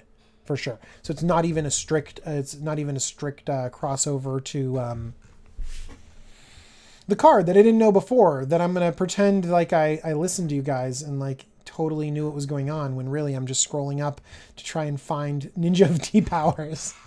There we go. Did it. Remembered. All right. Altar of Dementia. Sacrifice outlet. Wins games. Like when you have a loop like the loop that I described with any of the persist creatures and this good fortune unicorn, whenever you have a loop like that, you kind of want either infinite mana or some way to close out a game. Altar of Dementia just wins the game with mill. This was also like a super expensive card, and I think the price went down a little bit. Yeah, it was like above 10 and it was just in conspiracy. And look at this. Like $1 now. It's $1. This card is very, very good. And this can also combo with certain mill decks and certain strategies. Like it can be very strong. Amorphous Axe. I think that if you're going to be messing with creature types, it's going to be good. Your Dr. Julius Jumblemore decks really want that card. Arkham's Astrolabe. Again, beautiful art. I just really like this art. But you're going to have to really build around this to get this Snowland thing going. Okay. This is a very slow rate. 7 mana for the first 2/2. I don't think I can hang, even if it is a Scarecrow and I start vindicating things for 7 mana and then 4. I don't know if I really want that either. Hey, I have a bunch of like sharks. Like I have a bunch of great sharks or great white sharks, whatever. Like, and they used to be named shark and then they changed them to fish. The fact that shark is not a creature type and they renamed it to fish means that WotC doesn't care about us and doesn't care about sharks. Okay. We need to revolt and form some sort of shark related coup. Yeah. That's a problem. Don't get me started on Naga and snakes. Like, don't get me started on that either. It's ridiculous. Okay. Hey, look, another Scarecrow. She works in Reaper King. Fountain of Ichor is the scariest flavor text ever. Sun Empire priests thought they were digging a well. What they tapped was something different entirely. That is foreboding, foreshadowing. My gosh. Yeah, baby shark. I'm not going to sing Baby Shark, but yes, that would be very cute to have Baby Shark in the unset. Okay. Eyesight Golem. I'm actually excited about this in limited, basically. I want to put this in my my cube and then give people the option to get snow basics if they want to. So this basically becomes a Boros 2/2, like another Isimaru. So I'm actually an Isimaru that you can only cast with a basic. So I'm actually really excited about Eyesight Golem. I think it's cool. Lesser Manticore is lesser than a lot of Manticores. I kind of hoped that this would be able to deal damage to a creature or a player. So this could be like a combo outlet for 2 mana, but it's not. And so it's not good enough. Ooh, here comes a contentious card. We have Mox Tantalite. It's tantalizing. Here's the thing. When do we want to ramp? We want to ramp into, we have to think about, whenever we ramp, we have to think about what we want to ramp into. So when we mentioned those elves, the Llanowar elves that cost green, and tap for green, we think, okay, are we ramping into like 7-drops? Like, yeah, we are. Like, those are the big mana ramps that we want. Like, same thing goes with some of the other big pieces of mana ramp. We're like, yeah, we want the Gilded Lotus to be able to get up to this huge amounts of mana to double spell. And so we think, well, what does Mox Tantalite like ramp us into? So what it does is it ramps us into from 4 mana to 5 mana for free. And so it's like, well, is it that important that we use all of our mana on 4 and then ramp up until like 6, like, and then use all of our mana there? It's just such a weird point in time for us that I don't think it's worth a card. It's horrible in the late game. I just think that this card doesn't hit the mana ramp exactly where we want to and get us where we need to go.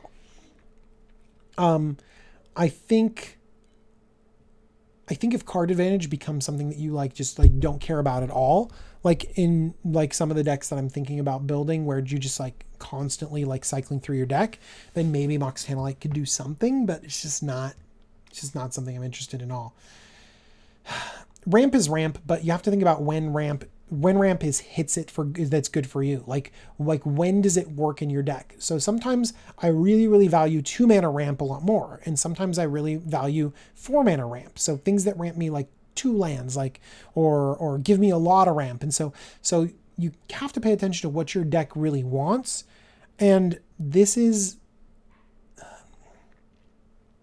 I don't know. It's just basically the ramp is so far away, it's hard to predict how it will play out. Do you know what I mean? Like, it's hard to figure out where this fits in and why your deck would need it. I don't know. I'm trying to think of how it would go. By the way, like playing it for free, like cascading your Electro Dominance into it is not good. I'm just reading what other people say. I just think it's hard. Like, it's hard to know how to play this. Like, here's the thing. I think it's bad in Modern because you need your ramp fast and early. You know what I mean? Having our ramp like hit by a little bit later in the game, it's actually fine. Like, I'm totally fine with this being, but the problem too is that like we don't play a lot of cards on turns 1 and 2 and 3 and 4 even. Like, a lot of the times we're building up into the late game. And so we might be fine with this card being just a Search for Tomorrow. You know what I mean? We might be fine with this being just like a slightly different card. Like, what would you rather have, this or Search for Tomorrow? Because Search for Tomorrow, you can just boom, shoot off for a land immediately. Or it can be this kind of like hit you a little bit later. I don't even love Search for Tomorrow. If Search for Tomorrow was free, would you play it? I don't even know. It's very hard to evaluate. And I think the important thing about it, I've talked about it for a long time and I'm sorry, but I think the important thing about it is that even at its best case scenario, it's not this like, boom, you did it. It's amazing. It's just another piece of ramp. Do you know what I mean? So I think that because it throws things off a little bit, like it's hard to figure out how it works. And also when it does work, it's like, oh, cool, you ramped, like, good job. And like, I don't know. What do you guys think? I've been reading some of your stuff, and a lot of you are kind of like in between Z's. First Sliver wants to ramp into this card. First Sliver could also ramp into, like, they can probably ramp into 2-mana rocks too. But I do like any color. Yeah, we'll figure it out. Okay. Scrapyard Recombiner is one of my favorite cards because I have that artifact deck and I love it.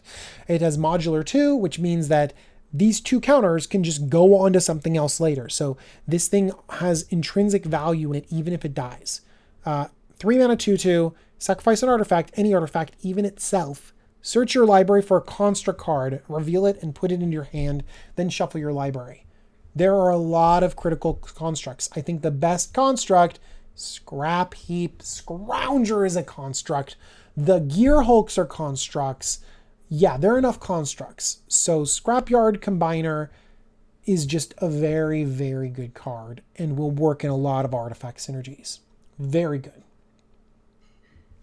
Yeah, I love the modular mechanic. I'm so glad that it exists, which is also why I really liked Last of the Rayhan, Last of the Fomori? No, Last of whatever. The 1 green, black counters don't leave him. You can redistribute counters where you want to. That's why I really like that card, because it's basically modular, and it really just generates a lot of value. So I've been enjoying that. Metal Worker is a construct. Those big mana cards right there. Yeah, good and great. Ballista, sure. Dude, yeah, Rayhan, Last of the Abzan, thank you. Adaptive Automaton. Yeah, crazy. All right. We got 2 new swords. People are hyped about swords. People love completing cycles. Sword of Sinew and Steel. Okay. Equipped creature deals damage to opponent. Destroy a planeswalker. Destroy an artifact. You'll almost always get an artifact. Planeswalker, it's a little bit more limited. Hopefully these swords are cheaper. I wonder what they're going for. Hopefully these will be budget swords, and it's better at $17. Jeez. I want this to be $8, and then it's like, wow, I got a cool sword too. And occasionally you just nuke 2 things and people are like, wow. But it's not as good as some of the other swords. Sword of Truth and Justice has some potential. The idea of being able to proliferate, I think that people are underselling proliferate. I've played Atraxidex. Proliferate is very, very, very, very strong in our format. This is going to be more than $17, isn't it? This is better. No, it's same price. I want this one to be $11.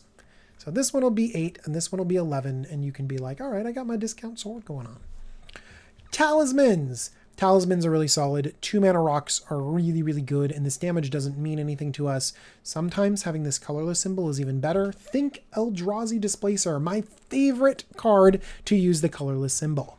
Moving past all of those, Universal Automaton. Is this going to be the best dragon in my dragon deck?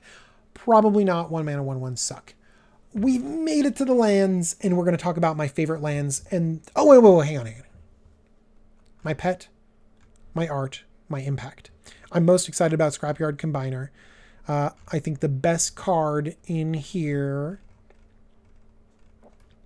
the Talismans are the best card.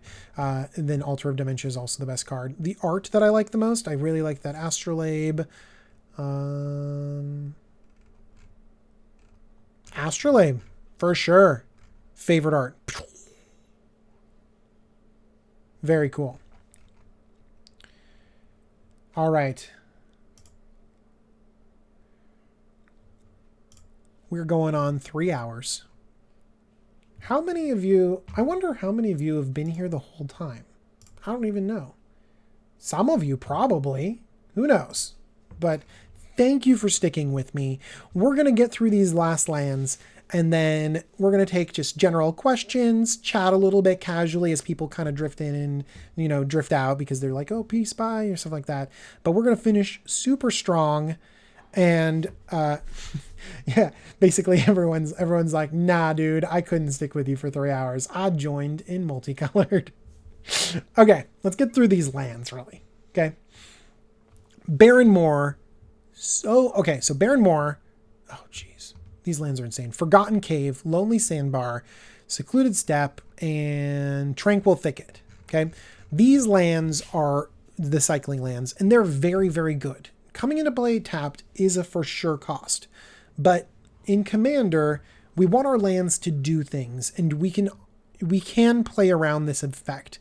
And being able to get rid of a land to get another card in the late game is so strong that these should be critical in your deck. And by the way, the art on these, like, this is new art. This Plains, dude, is gorgeous art. Come on now. We want these in foil. You want these in your deck. You want to foil one of these just shining out at you, and you're just like, nope, don't want this on the battlefield. Cycle it away. Honestly, like, these are staples. I put them in lots and lots of decks, and when I play with them, they play very well. You can often find a time to put them onto the battlefield tapped, and then regularly I'm cycling them away to get rid of something and put something else better onto the battlefield. And we have so many lands in our format. Just add these, make sure your land count is good. So if you have like 37, 38, 39, like, you're fine. And then these cycling cards will prevent you from flooding out. All right. Let's talk about some other crazy lands. This land is just totally fine in a +1/+1 counter deck, but I don't like that it filters, whatever. Okay, let's talk about another mediocre land. This Frostwalk Bastion is just fine. It's a snow land. It makes a construct, whatever. But, sorry, that was a phone call. But, Fiery Islet, whatever. This fiery thing. This Nurturing Peatland, the Silent Clearing, Waterlogged Grove, Sunbaked Canyon, they're so good. So let me read one of them. So basically, in order to add mana, you have to pay a life. Totally fine, because literally you pay a mana and tap this to draw a card. You sacrifice this and draw a card. So this is even better than these Forgotten Caves. So remember how I talked about how valuable it is to change in this land for the card you need. But this Fiery Islet does it on its own. Like, it can tap for mana when you need it, not come onto the battlefield tapped, and then still cycle for the land that you need. Gosh, it's so good. Like, you need these. These will pay off better than the cycling lands, better than almost any other duel in many decks. The thing is that they're so good in Modern too. How much are these lands going for? Like, how much is this land right here? $20. Ugh, I'm so... Cheesy Cheddars, thank you for sticking with me. I'm sorry that it's 4:20 in the morning, 5:20 in the morning. That was not a Freudian slip. Yeah. I don't know if they're going lower than $20. Maybe they reach like 18. Ooh, $15 for the Sunbaked Canyon. I don't know. I'm like really nervous about these because I feel like they're so good in so many decks. They're going to be great in Modern. They're great in every Commander deck. How can they be cheap? We're going to talk about Horizon Canopy. Yeah, it's a riff off of Horizon Canopy, because this whole set is a riff off of Future Sight. Yeah, this Sunbaked Canyon, like in the red ones, people are talking about being 4 ofs and burn, which is why I'm like, yeah, like, but why is this one the cheapest? I don't know. So these are very good. You should have them in your deck. I'm sorry that they're so expensive. Hall of Heliod's Generosity. This belongs in every single enchantment deck because it's a riff off of the blue one and the black one. I don't know, like a Phyrexian Tower or Yawgmoth, something or other. And it's very, very good because basically it can let you put an enchantment card on top of your library. Like, this can get stuff back. And it comes into play untapped, and it's legendary, and it's got Heliod, like, just like menacing above this hall. It's very good. Academy Ruins and Volrath's Stronghold. Very good. You know how they have those bots that like give you trivia, like when you're watching people stream and there's downtime? It's like, I gotta go to the bathroom, like, let's run the trivia bot. You don't need that. I don't know cards well enough, so like you got your own trivia bot right there, and like congrats, Riley, you have a point. I'll promise I'll keep track of that. Good job. But anyways, this is very good. And then another land. Like this is another land. Like how can this will not be cheap? It can't be cheap. It's so good. It's already $17. Like how can this go down? I don't understand. Prismatic Vista belongs in every single deck. Every multicolored deck, every commander deck. It's even a beautiful art. It's even a nice flavor text. There is beauty in the uncertainty of potential. Like how I want the card. I want the art. I just need this in so many decks. And that's $17 for every single deck. It's frustrating. It's frustrating that they make so many good cards. I'm teasing. But like, seriously, don't sleep on any of these lands. They're very good. Snow-covered lands are amazing. Flusterstorm, already talked about. Let's pick the most beautiful art is this Waterlogged Grove. It's gorgeous. And by the way, there's like a lot of gorgeous art in here. Gorgeous. Gorgeous. Gorgeous. Okay, the pet that I want out of this here is I would like a Heliod as my pet. And the card that's the most powerful... the card that I want to play the most. Let's see here. This Prismatic Vistas. I don't know. They're all so good. They're all amazing. It's crazy. Guess what? We made it to the bottom of the page. We made it all the way down here to bulk data and API changelog. And the all other copyright is Scryfall LLC. Thank you, Scryfall, by the way, for having an excellent search engine, having all of these cards and all this good stuff. Thank you, everyone. Oh my gosh, someone said they love me. I love you back. Jeez. All right. So, what are your guys' questions about the set in general? I can answer all your sorts of questions. If you're just like, hey, that was a cool set review, then I will bid you adieu. Thank you so much for watching.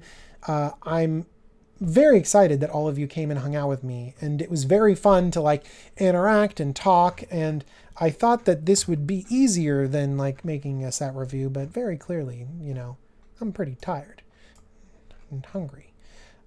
But I really enjoyed talking to all of you. It was very, very nice, and I'm still gonna hang out and talk to you guys right now and hang out a little bit, but I want other people to just be like, hey, it's 5:20 in the morning. I got stuff to do.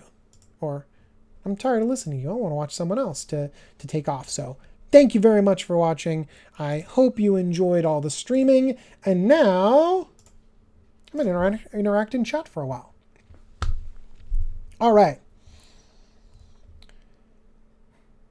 Let's see here.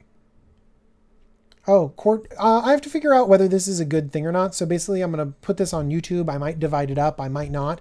And if people seem to like it and it gets some traction, then I'll do this for all the sets, But I feel like a lot of this is best when there's a lot of back and forth. Like I really enjoyed doing the set reviews with Josh and Jimmy. I didn't do them with Jimmy. I did them with Josh, and I did really enjoy that. I enjoyed the hot takes and stuff like that.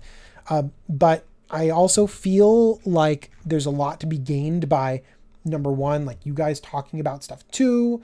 And also, me sort of walking through stuff and sometimes taking time to rant about something and things like that. So I really like this format. Top 5 cards of the set. I would have to go back and study them. But honestly, like these lands are insane. Urza is insane. Yawgmoth is crazy. And Generous Gift has an elephant on it. I love all the love that you guys are showing me. That's really, really good. Thank you for joining me. More talk about soup. Let's see here. Do you know what I want to do more that I'm not very good at? I'm very good at like traditional soups, but I'd like to transition into curries. Like I've made a few of them, and that's something that I actually think would be a very cool thing. So that's my soup comment for right now. Got to put the kiddo to bed. Good job doing that. Way to parent. I wholeheartedly approve. Do you think this set enabled anything for Commander that we didn't have That's a really great question. I think that this Morpheon is really good. I think that we finally reached the critical mass for a cycling deck. Slivers was something that we honestly already had for sure. I think a lot of these strategies we actually already had, and they just kind of like pushed it in a little direction. I think that the changeling of everything single type is really good. The ninjas are really good. The cycling is really good. So ninjas, cycling, creature types are what got enabled in this set. And we'll see if snow comes around, you know. But I think those are what this set really opened up that really wasn't there before. I also really like the support that they have for this flourishing, this Unbound Flourishing. So this sort of Hydra Expel, there's been some support for it, but this is kind of a new thing. Okay, let's see here. Good question, by the way. Ooh, hang on. Sorry, I need to scroll up because I've done a lot of different things. Sorry, there's a lot of different stuff. Going back on, someone asked, when am I going back on game nights? They have long stretches in between, and I've actually told Josh, it's like, look, if you ever have someone like stranded like from a storm, like call me up. And he's like, yeah, that's a good idea. Thank you. So the next time someone falls fatally ill or gets stranded in an airport, I will be there. I don't know. Josh and Jimmy and I and the whole Command Zone crew, they're great and awesome. And they know that I love hanging out with them and doing all sorts of stuff. Sam, did you win trivia? Yes, you did. Unfortunately, your prize is to... Oh man, I don't even have a good prize for you to win. It's probably like Whose Line It Is Anyway, where basically you got all the points, but none of them matter. Sorry. When's the best time to buy singles? Peak saturation. So here's the thing. There's two schools of thought. So one of them is that at peak saturation, it doesn't matter what you're buying. Like, you could be fine. Like, everyone's figured stuff out and the fluctuation has gone there and it's saturated enough that you're like, okay, now's a pretty safe time to buy. And also the hype is kind of past. One thing that you can do though, is that there's another point in time when you can start buying singles where it's like so far beyond that basically it's proven that it's not going to work in Modern, or that it's like leaving rotation. So sometimes with standard or cycling sets, you basically say, okay, well, I'll buy it at peak, I'll buy it at peak supply, or I'll buy it at rotation when people are purging their collections. This doesn't have rotation, but there could be a point in time where Modern kind of says, okay, no, this card is trash. You know what I mean?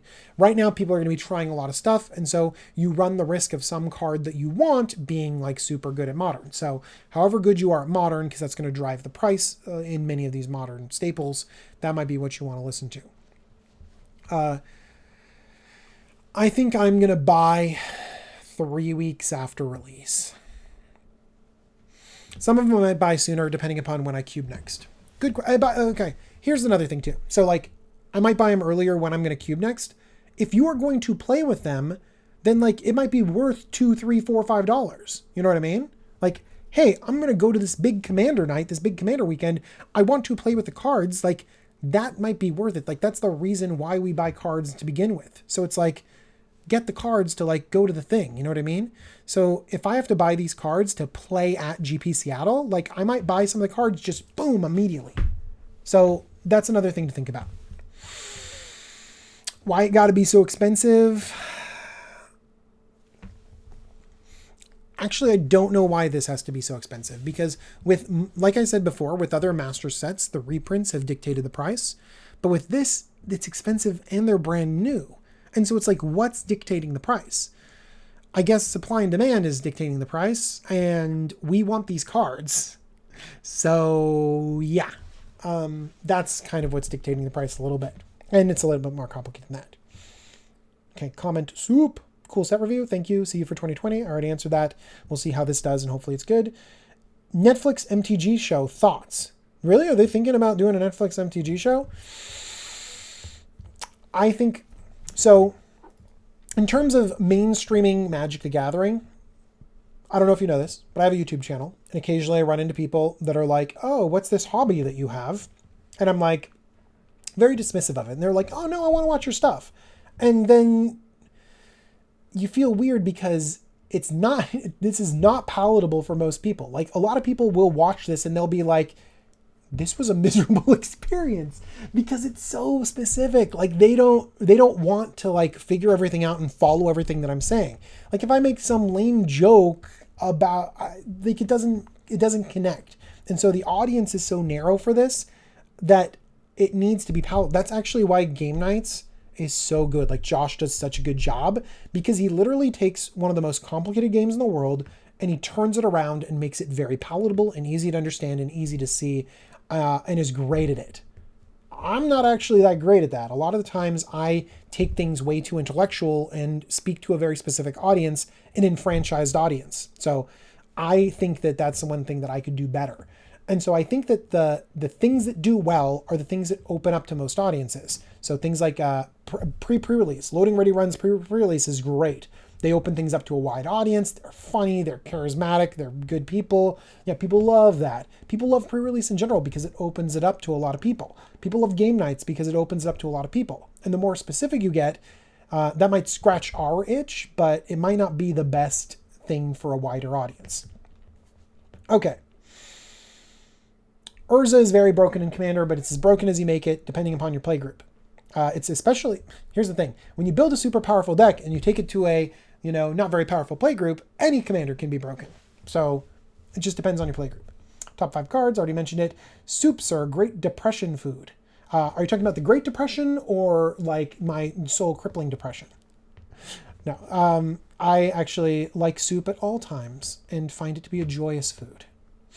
I already talked about the best times to design singles. Best CEDH combination. CEDH combination for Morphon? Morphoron? Dude, I don't know. Yeah, I do know. You got to play Cavern Harpy or the Kavu that bounces. So you create a loop where you basically just have infinite enter the battlefield and leaves the battlefield triggers. And it's still not even that good for CDH. Cycling lands affecting modern decks. I don't think I don't think I know enough about modern to do that. A tapped land in modern is a way bigger cost than in Commander. So actually, I think they're going to steer clear of them. I just don't think they're going to use them because the tap is a huge deal related. But in Commander, we can deal with the tap effect really well. Good question. When do you think they will finish the sword cycle? I think they'll finish the sword cycle in a summer set where it's something like Conspiracy or Battle Bond, where they need to sell product. Sorry, it just sounds so like jaded and cold, but like it's honestly what I believe. Returning mechanics or cards that you're most excited for? Interesting question. Can I say like the return of squirrels and more squirrel stuff?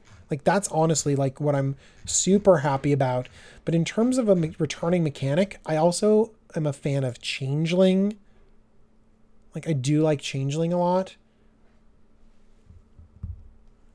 Okay, I'm gonna go with this like creature type stuff. Like I'm very excited about the creature type stuff and cycling. I like both of those. Very cool. Vegas, when are you free? Dude, that's super hard to do. Podcast would love to have you on for an episode when we're recording in Vegas. Vegas is very difficult. If it's a short thing, I can always do something really impromptu in Vegas. But if people are interested in talking or podcasting or something like that, then I have no problem with setting stuff up like this. Look, I got a camera, I got a green screen, see that, and I got like a microphone that's pretty nice. So I can work around other people's schedules too. When are you going to make some older card deck techs? That's a good question. I love working with older cards, and some of them get left behind. Like I need to go back and make some old decks. And so, Eric, that's a really good question. And it's when Wizards stops printing cards, because it's honestly not going to happen soon. Do you know how many good cards and how much content is in Modern Horizons? And then Core 2020 comes out, and then the Commander Precons come out? How? I need them to slow down so I can actually play with the cards that they're releasing. Good question. Let's see here. Do any other EDHers live stream? Yeah, there's some good people that live stream, but I don't remember any of their names, Sam. I'm sorry. That might be a thing for Twitter because other people will be like, yeah, I totally know that. my schedule is not good. Like I have to like make time. Like notice how I said before, like, oh, the babysitter's here, because like I need to carve out time specifically to do stuff like this. So it's really hard for me to watch other streamers. So I get it. So hopefully they do that. Favorite card in the set regards to flavor. The snow cards are pretty legit. I love that flavor. I'm not a big flavor person, but I love the feeling that some of these cards have. And the snow cards have given me a really good feeling so far. Of course, you know, when I think of flavor, like I think of, you know, how gritty and raw and real this set can be. And so I naturally go to flying sharks. Flavor win. DJ, who's this meat puppet in front of the screen? I thought you were a disembodied voice.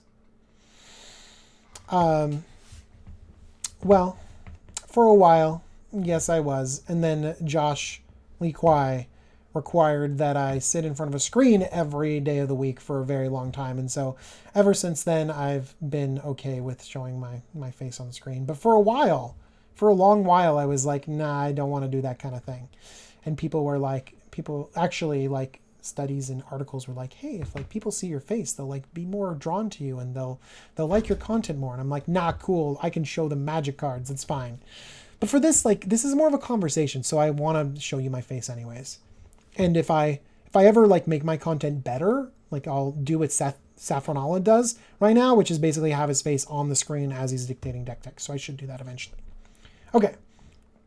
Interact deck text, flavor, disembodied voice, meat puppet. Yes, that's true. Sorry, I'm really far behind. Japanese curry, singles of the sets. I love your non-scripted thoughts. Little do you know, Berserker Bear, that this is all scripted, and I'm just that good at planning. Should I pick up a Lich and a Savannah or a box? Dude, you should get a Lich and a Savannah for sure. Don't get a box of Modern Horizons. I know that that's not fun. It's really fun to get your stuff, but Lich is irreplaceable. But by the way, here's a compromise. Get a collector's edition Lich. It's got its corners. It's black bordered still, but its corners are sharp instead of rounded. And so you can play with Lich and not pay $1 bajillion or get a bad white bordered one. Savannah's just solid. You should get one anyways.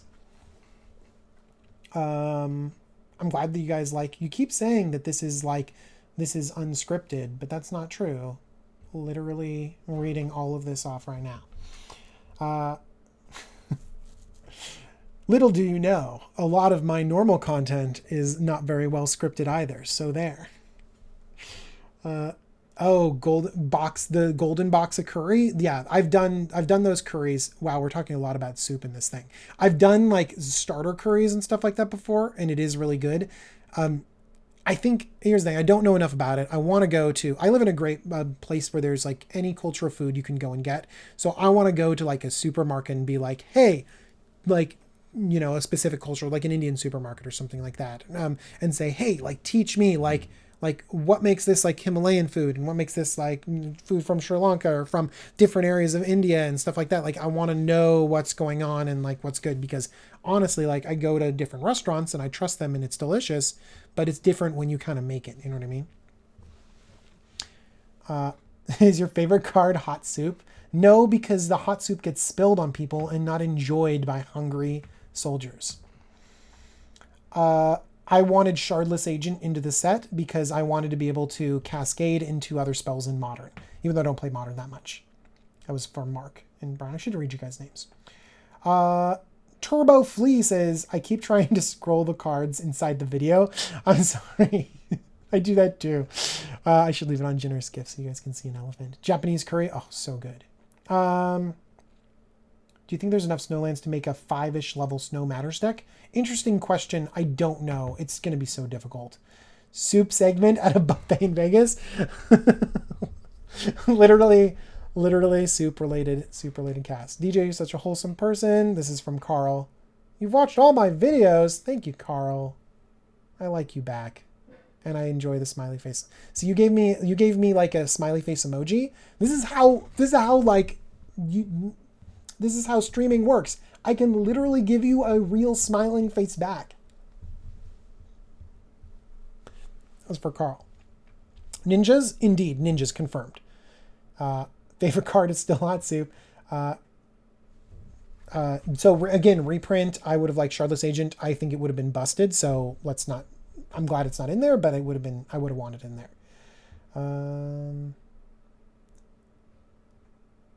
Oh, rated R podcast. Do you know what? If you're... As long as people like know what their audience is, they know what they're getting into, then that's totally fine by me. Like, I'm just... That's the whole thing, is basically like what I would hate to happen is that you're like, oh, this is a wholesome podcast. Like, I can stream Jumbo Commander in my living room, and then suddenly, like, live on TV, I'm just like blah blah blah blah blah blah, and then like that just like is a feel bad. So just like in Commander, when you have expectations of your playgroup, you should go into all of your content knowing those expectations and expecting a certain thing. So that's why I'm not going to come out here and drop F-bombs. And that's why when you go play in your, your metas, you don't bring out Urza and blow everyone away. See, it's the same thing. Urza's just like a big expletive to your playgroup. I don't know if I'll do Bear Commander decks, but I'll see about it. DJ, do you think Levingston Tribe will be good enough with the new Sisay? Yes, I do. I think it'll be slower, and I think that people might think it's going to be way, way better than old Sisay, but it'll just be, like, pretty good. Madness Echo Rebound. I like all those things. Mox Tantalite is worth it in Yidra Storm. Yidra Storm, I have a lot of opinions on it because I had a Yidra Storm deck. For me, it just, like, was too big or too little. Like, it did everything or did nothing, so I don't know. Mox Tantalite is tricky. I'm going to make a Sisay deck, so like I'm going to just push all those Sisay questions until later on. Yeah, seriously. There's a little bit of... Etra said that there's a little bit of taste of Phyrexia in here, so we're probably going back. Yeah. We're going to go... By the way, we're going to go to Kolheim next, so I'm pretty sure we're going to Viking snow stuff next. So that's why they're like giving us some snow stuff now. But then eventually I feel like we're going back to Phyrexia, and I feel like it's gonna be on Ixalan. So I don't know how I like those mashups. Like, is that a thing that I like, that they're mashing up like Eldrazi, like, and Eldritch Moon, like that world? Like, I didn't like that very much. So I don't know if I like the way that they mash things up together, like they do. Like, are they trying to like redo the Marvel Cinematic Universe a little bit, kind of, but they're not doing it as well? I don't know. Regular streams. No, I don't have time for regular streams. That's also the reason why I do them on YouTube, is because Twitch needs me to do stuff regularly, and YouTube lets me just go like, sweet, this is something you already do already, so just stream away. So no, I'm not thinking about regular streams, although it does sound kind of fun. Ooh, the Gyrus deck. Yeah, I like that one. I like Gyrus a lot too. Do you ever plan to have Game Nights guys on your channel as a crossover? Oh, like have them over on mine?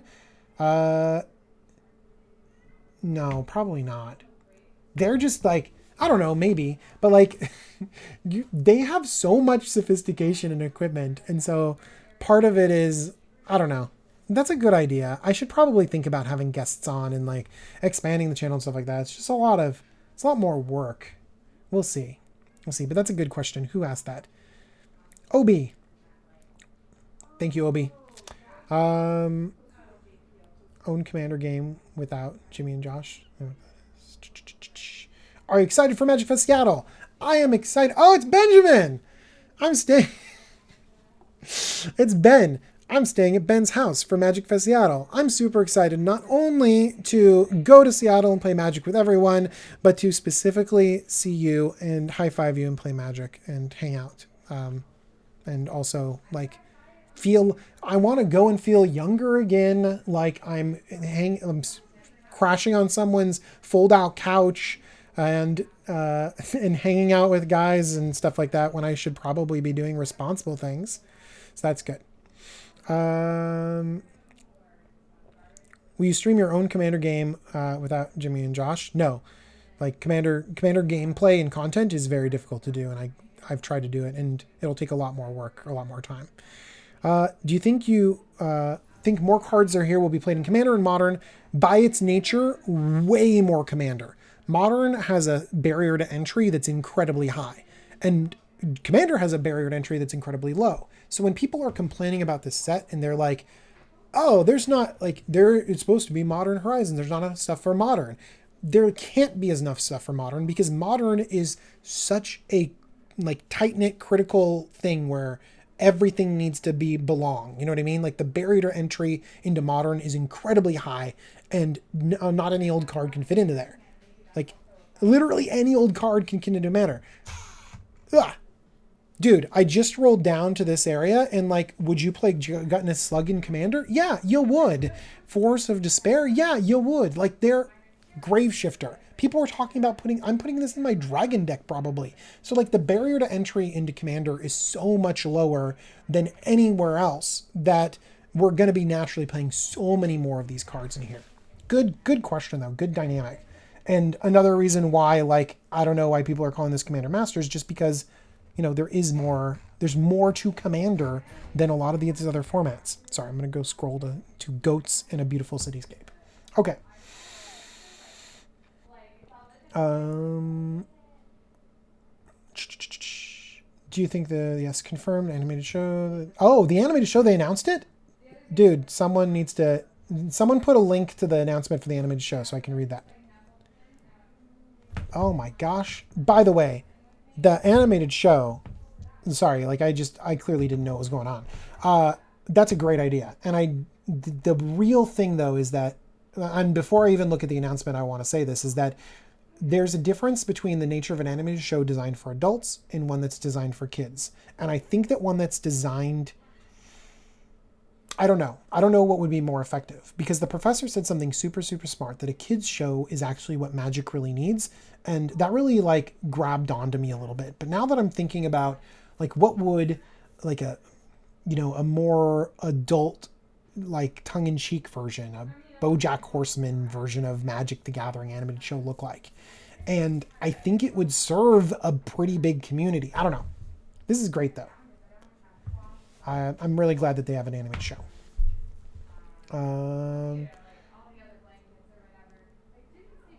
Elspeth, sorry, animated. Sorry, I'm just reading all this other stuff because clearly I was like, what show? And then everyone just did it. Would you replace Counterspell with Archmage's Charm in a Locust God deck? I think it depends on your mana base. Like, seriously. So how many dual lands do you have? How well can you support it? Because if you cannot counter something, sorry, this is for Puffin. Oh, Puffin, I like your name. If you can't counter something when you need to because of your mana restrictions, like, then it's worthless. You know? So because what you're doing is you're replacing Counterspell, which is just designed to protect you and to do what you need it to do. And so if you're replacing it with a card, Archmage's Charm, you know, if you're replacing it with a card that doesn't fulfill that function, then it's not good. So be very careful about using Archmage's Charm and make sure that your mana can support it. Very good question. Mark says, any reprints you wish made it that didn't? I would have liked to see Oracle of Moldiah into the set. But it can't get into the set because it's in Modern. I don't know what I would have liked. I mentioned Charlotte's Agent, but Netflix. GP Vegas. I will be at GP Vegas, and I'm going to take an irresponsible amount of time off of work to get there and hang out, and so that will be super fun, and I'm excited about it.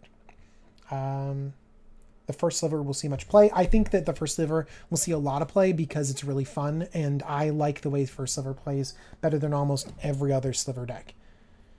Seed H Yargle, Dragonian Xylax plays. I agree. Seed H Yargle. Isabella the Arctic Wolf agrees too. Or Isabel. I think Urza is going to get... Urza getting Paradox Engine banned finally. I don't know if I want to talk about bannings right now. I might do maybe another stream back and forth about bannings would be better, but I think you guys heard me talk about it a little bit. Joda and Arcane Adaptation, I totally agree, Riley. That sounds majestic. Roaring Oblivion. Oh, they're talking about Paradox Engine and banning and stuff like that. And then Sam is leaving. Sam, what if I don't know what cards there are anymore? Where will you be? I just want you to know that you're a wonderful and great person. Oh, thank you, Carl. You're great.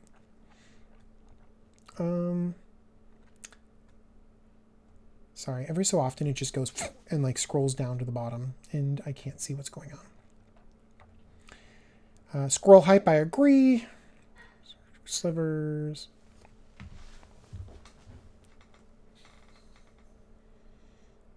And 60 card decks was the Great Depression, and it's all Fallen Empires cards. I love it. Tribal. Oh, Eldrazi Devoid Tribal. Yeah, I've heard about that. Dave from Canada, or Dave of Canada. You're of Canada? Okay, I like that. Poisonous, not infect. I think you're talking about the sliver that is poisonous and not infect. Ooh, Yasova Dragonclaw, says Aaron. That would actually be really cool. I've liked Yasova. It's just there's a little bit of restriction there because Yasova steals creatures. It threatens creatures, but they have to be less than Yasova's power. I really liked Yasova in Tiny Leaders, but then Tiny Leaders got crazy competitive, and I was like, oh, Yasova, where you been, yo? So, yeah. MTG Mudsta, he's a good person. He lives super far away, so I don't get to... There's so many good people that live very far away that I never see. So I've never met MTG Mudsta before, and I'd like to play a Commander game against him. There's so many, yeah. Xeno Smasher. Just so many good cards. I can't believe it. Flavor Fail. Ooh.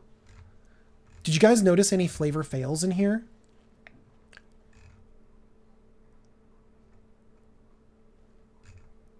I don't know. I'll have to look. I'll have to think about Flavor Fails. I wasn't really looking for that, but that's actually a good thing, and nothing really jumps out at me very much in terms of the Flavor Fails. And I feel like I would need to like really search to get like a really good Flavor Fail for sure. Okay, sorry. Xeno Smasher, that was a good question.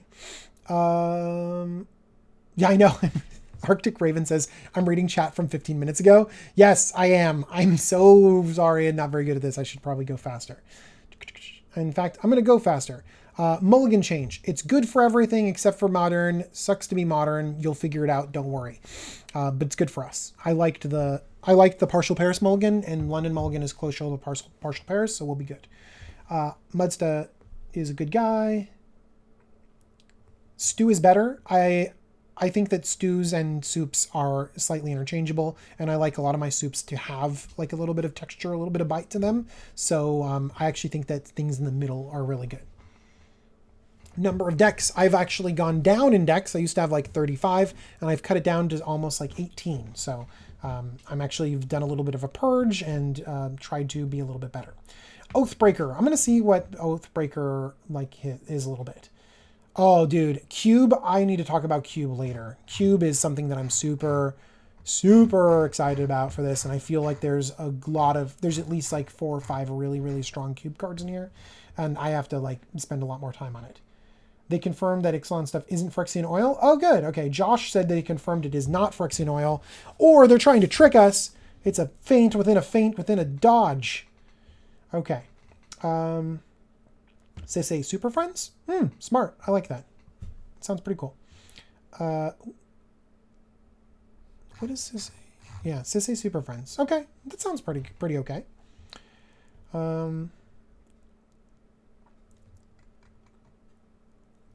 I lost a few things. Greetings, wonderful people. People are talking about Mox Tanalite, Yawgmoth. Yawgmoth is strong. Again, more about the animated live movie. Very cool. I'd want to read about that. Avatar. Ooh, dude. If they compare this to Avatar: The Last Airbender, then that's a disaster. Why on earth would you like go so far? Hopefully that's you, Abby, comparing it to. Here's the thing. I love Avatar: The Last Airbender. If it's like Avatar: The Last Airbender, then Magic will become more popular, and all of our Magic collections will quadruple in value, and we'll be like famous, popular people of always. And hopefully no one in Magic has compared it to Avatar: The Last Airbender, because why would you do that? Like, why are you comparing it to something like so good you can't measure up in comparison? Hi, dog. Okay.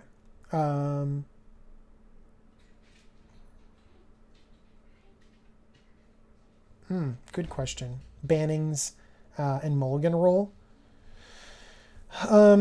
So basically the mulligan rule is great and it should keep. Modern has way too much stuff going on for anyone to think about banning. So Modern needs to settle and take in this new influx of cards. There's a surprising amount of cards no matter what. So that'll be good. The mulligan rule, the London mulligan, is great for Commander. Bannings in Commander are kind of ridiculous and they don't make sense compared to like a lot of logic. So I know that sounds really insulting, but like it's not designed to be based on power levels. So it's hard for me to predict how bannings will proceed. But the rules committee bringing on Josh and Shivam and shoot, I forgot all the other people, but all these other people that are wonderful, Stibbs and Rachel, I think. Sorry, I don't remember all of the people on this sort of like not rules committee, but this advisory board. Like they're all great people and they're all very smart. So that was a good decision. Good on you. Merit Lages is flavor fail because you need more. Dude, Josh, good job. Merit Lages flavor fail because you need more snow in order to have him thaw out. Favorite new artwork. It's actually, I'm positive it's these. Favorite new artwork is this. Gorgeous. I love it. I think I love art that has a little bit of like the old illustration style to it. Like I feel like there's a little bit of like clean, like a little bit of line drawing in here. Like it just looks like it's from a Tolkien like illustrator or like an old art print book. Like I just love it. So Waterlogged Grove is my #1 art pick for the set. That's for Robert. Thank you, Robert. Yeah, flavor fail is shenanigans. Absolutely. Green elephant should be white, and it's a white elephant gift. That's a big flavor fail as well. Good job. Oh, YouTube chat? Is this? I don't even know what's going on. Are there people posting on my YouTube video too? Who knows? Okay. I've reached the bottom basically, so I'm going to wrap this up and say how all of you are going. Jumbo Commander is the best commander. Aww. I just felt really good just leaving on the end of it. That's so great. Okay. And then more talk about Mox Tanalite. I don't know what Mox Tanalite is doing, but I think that its best case scenario is just fine.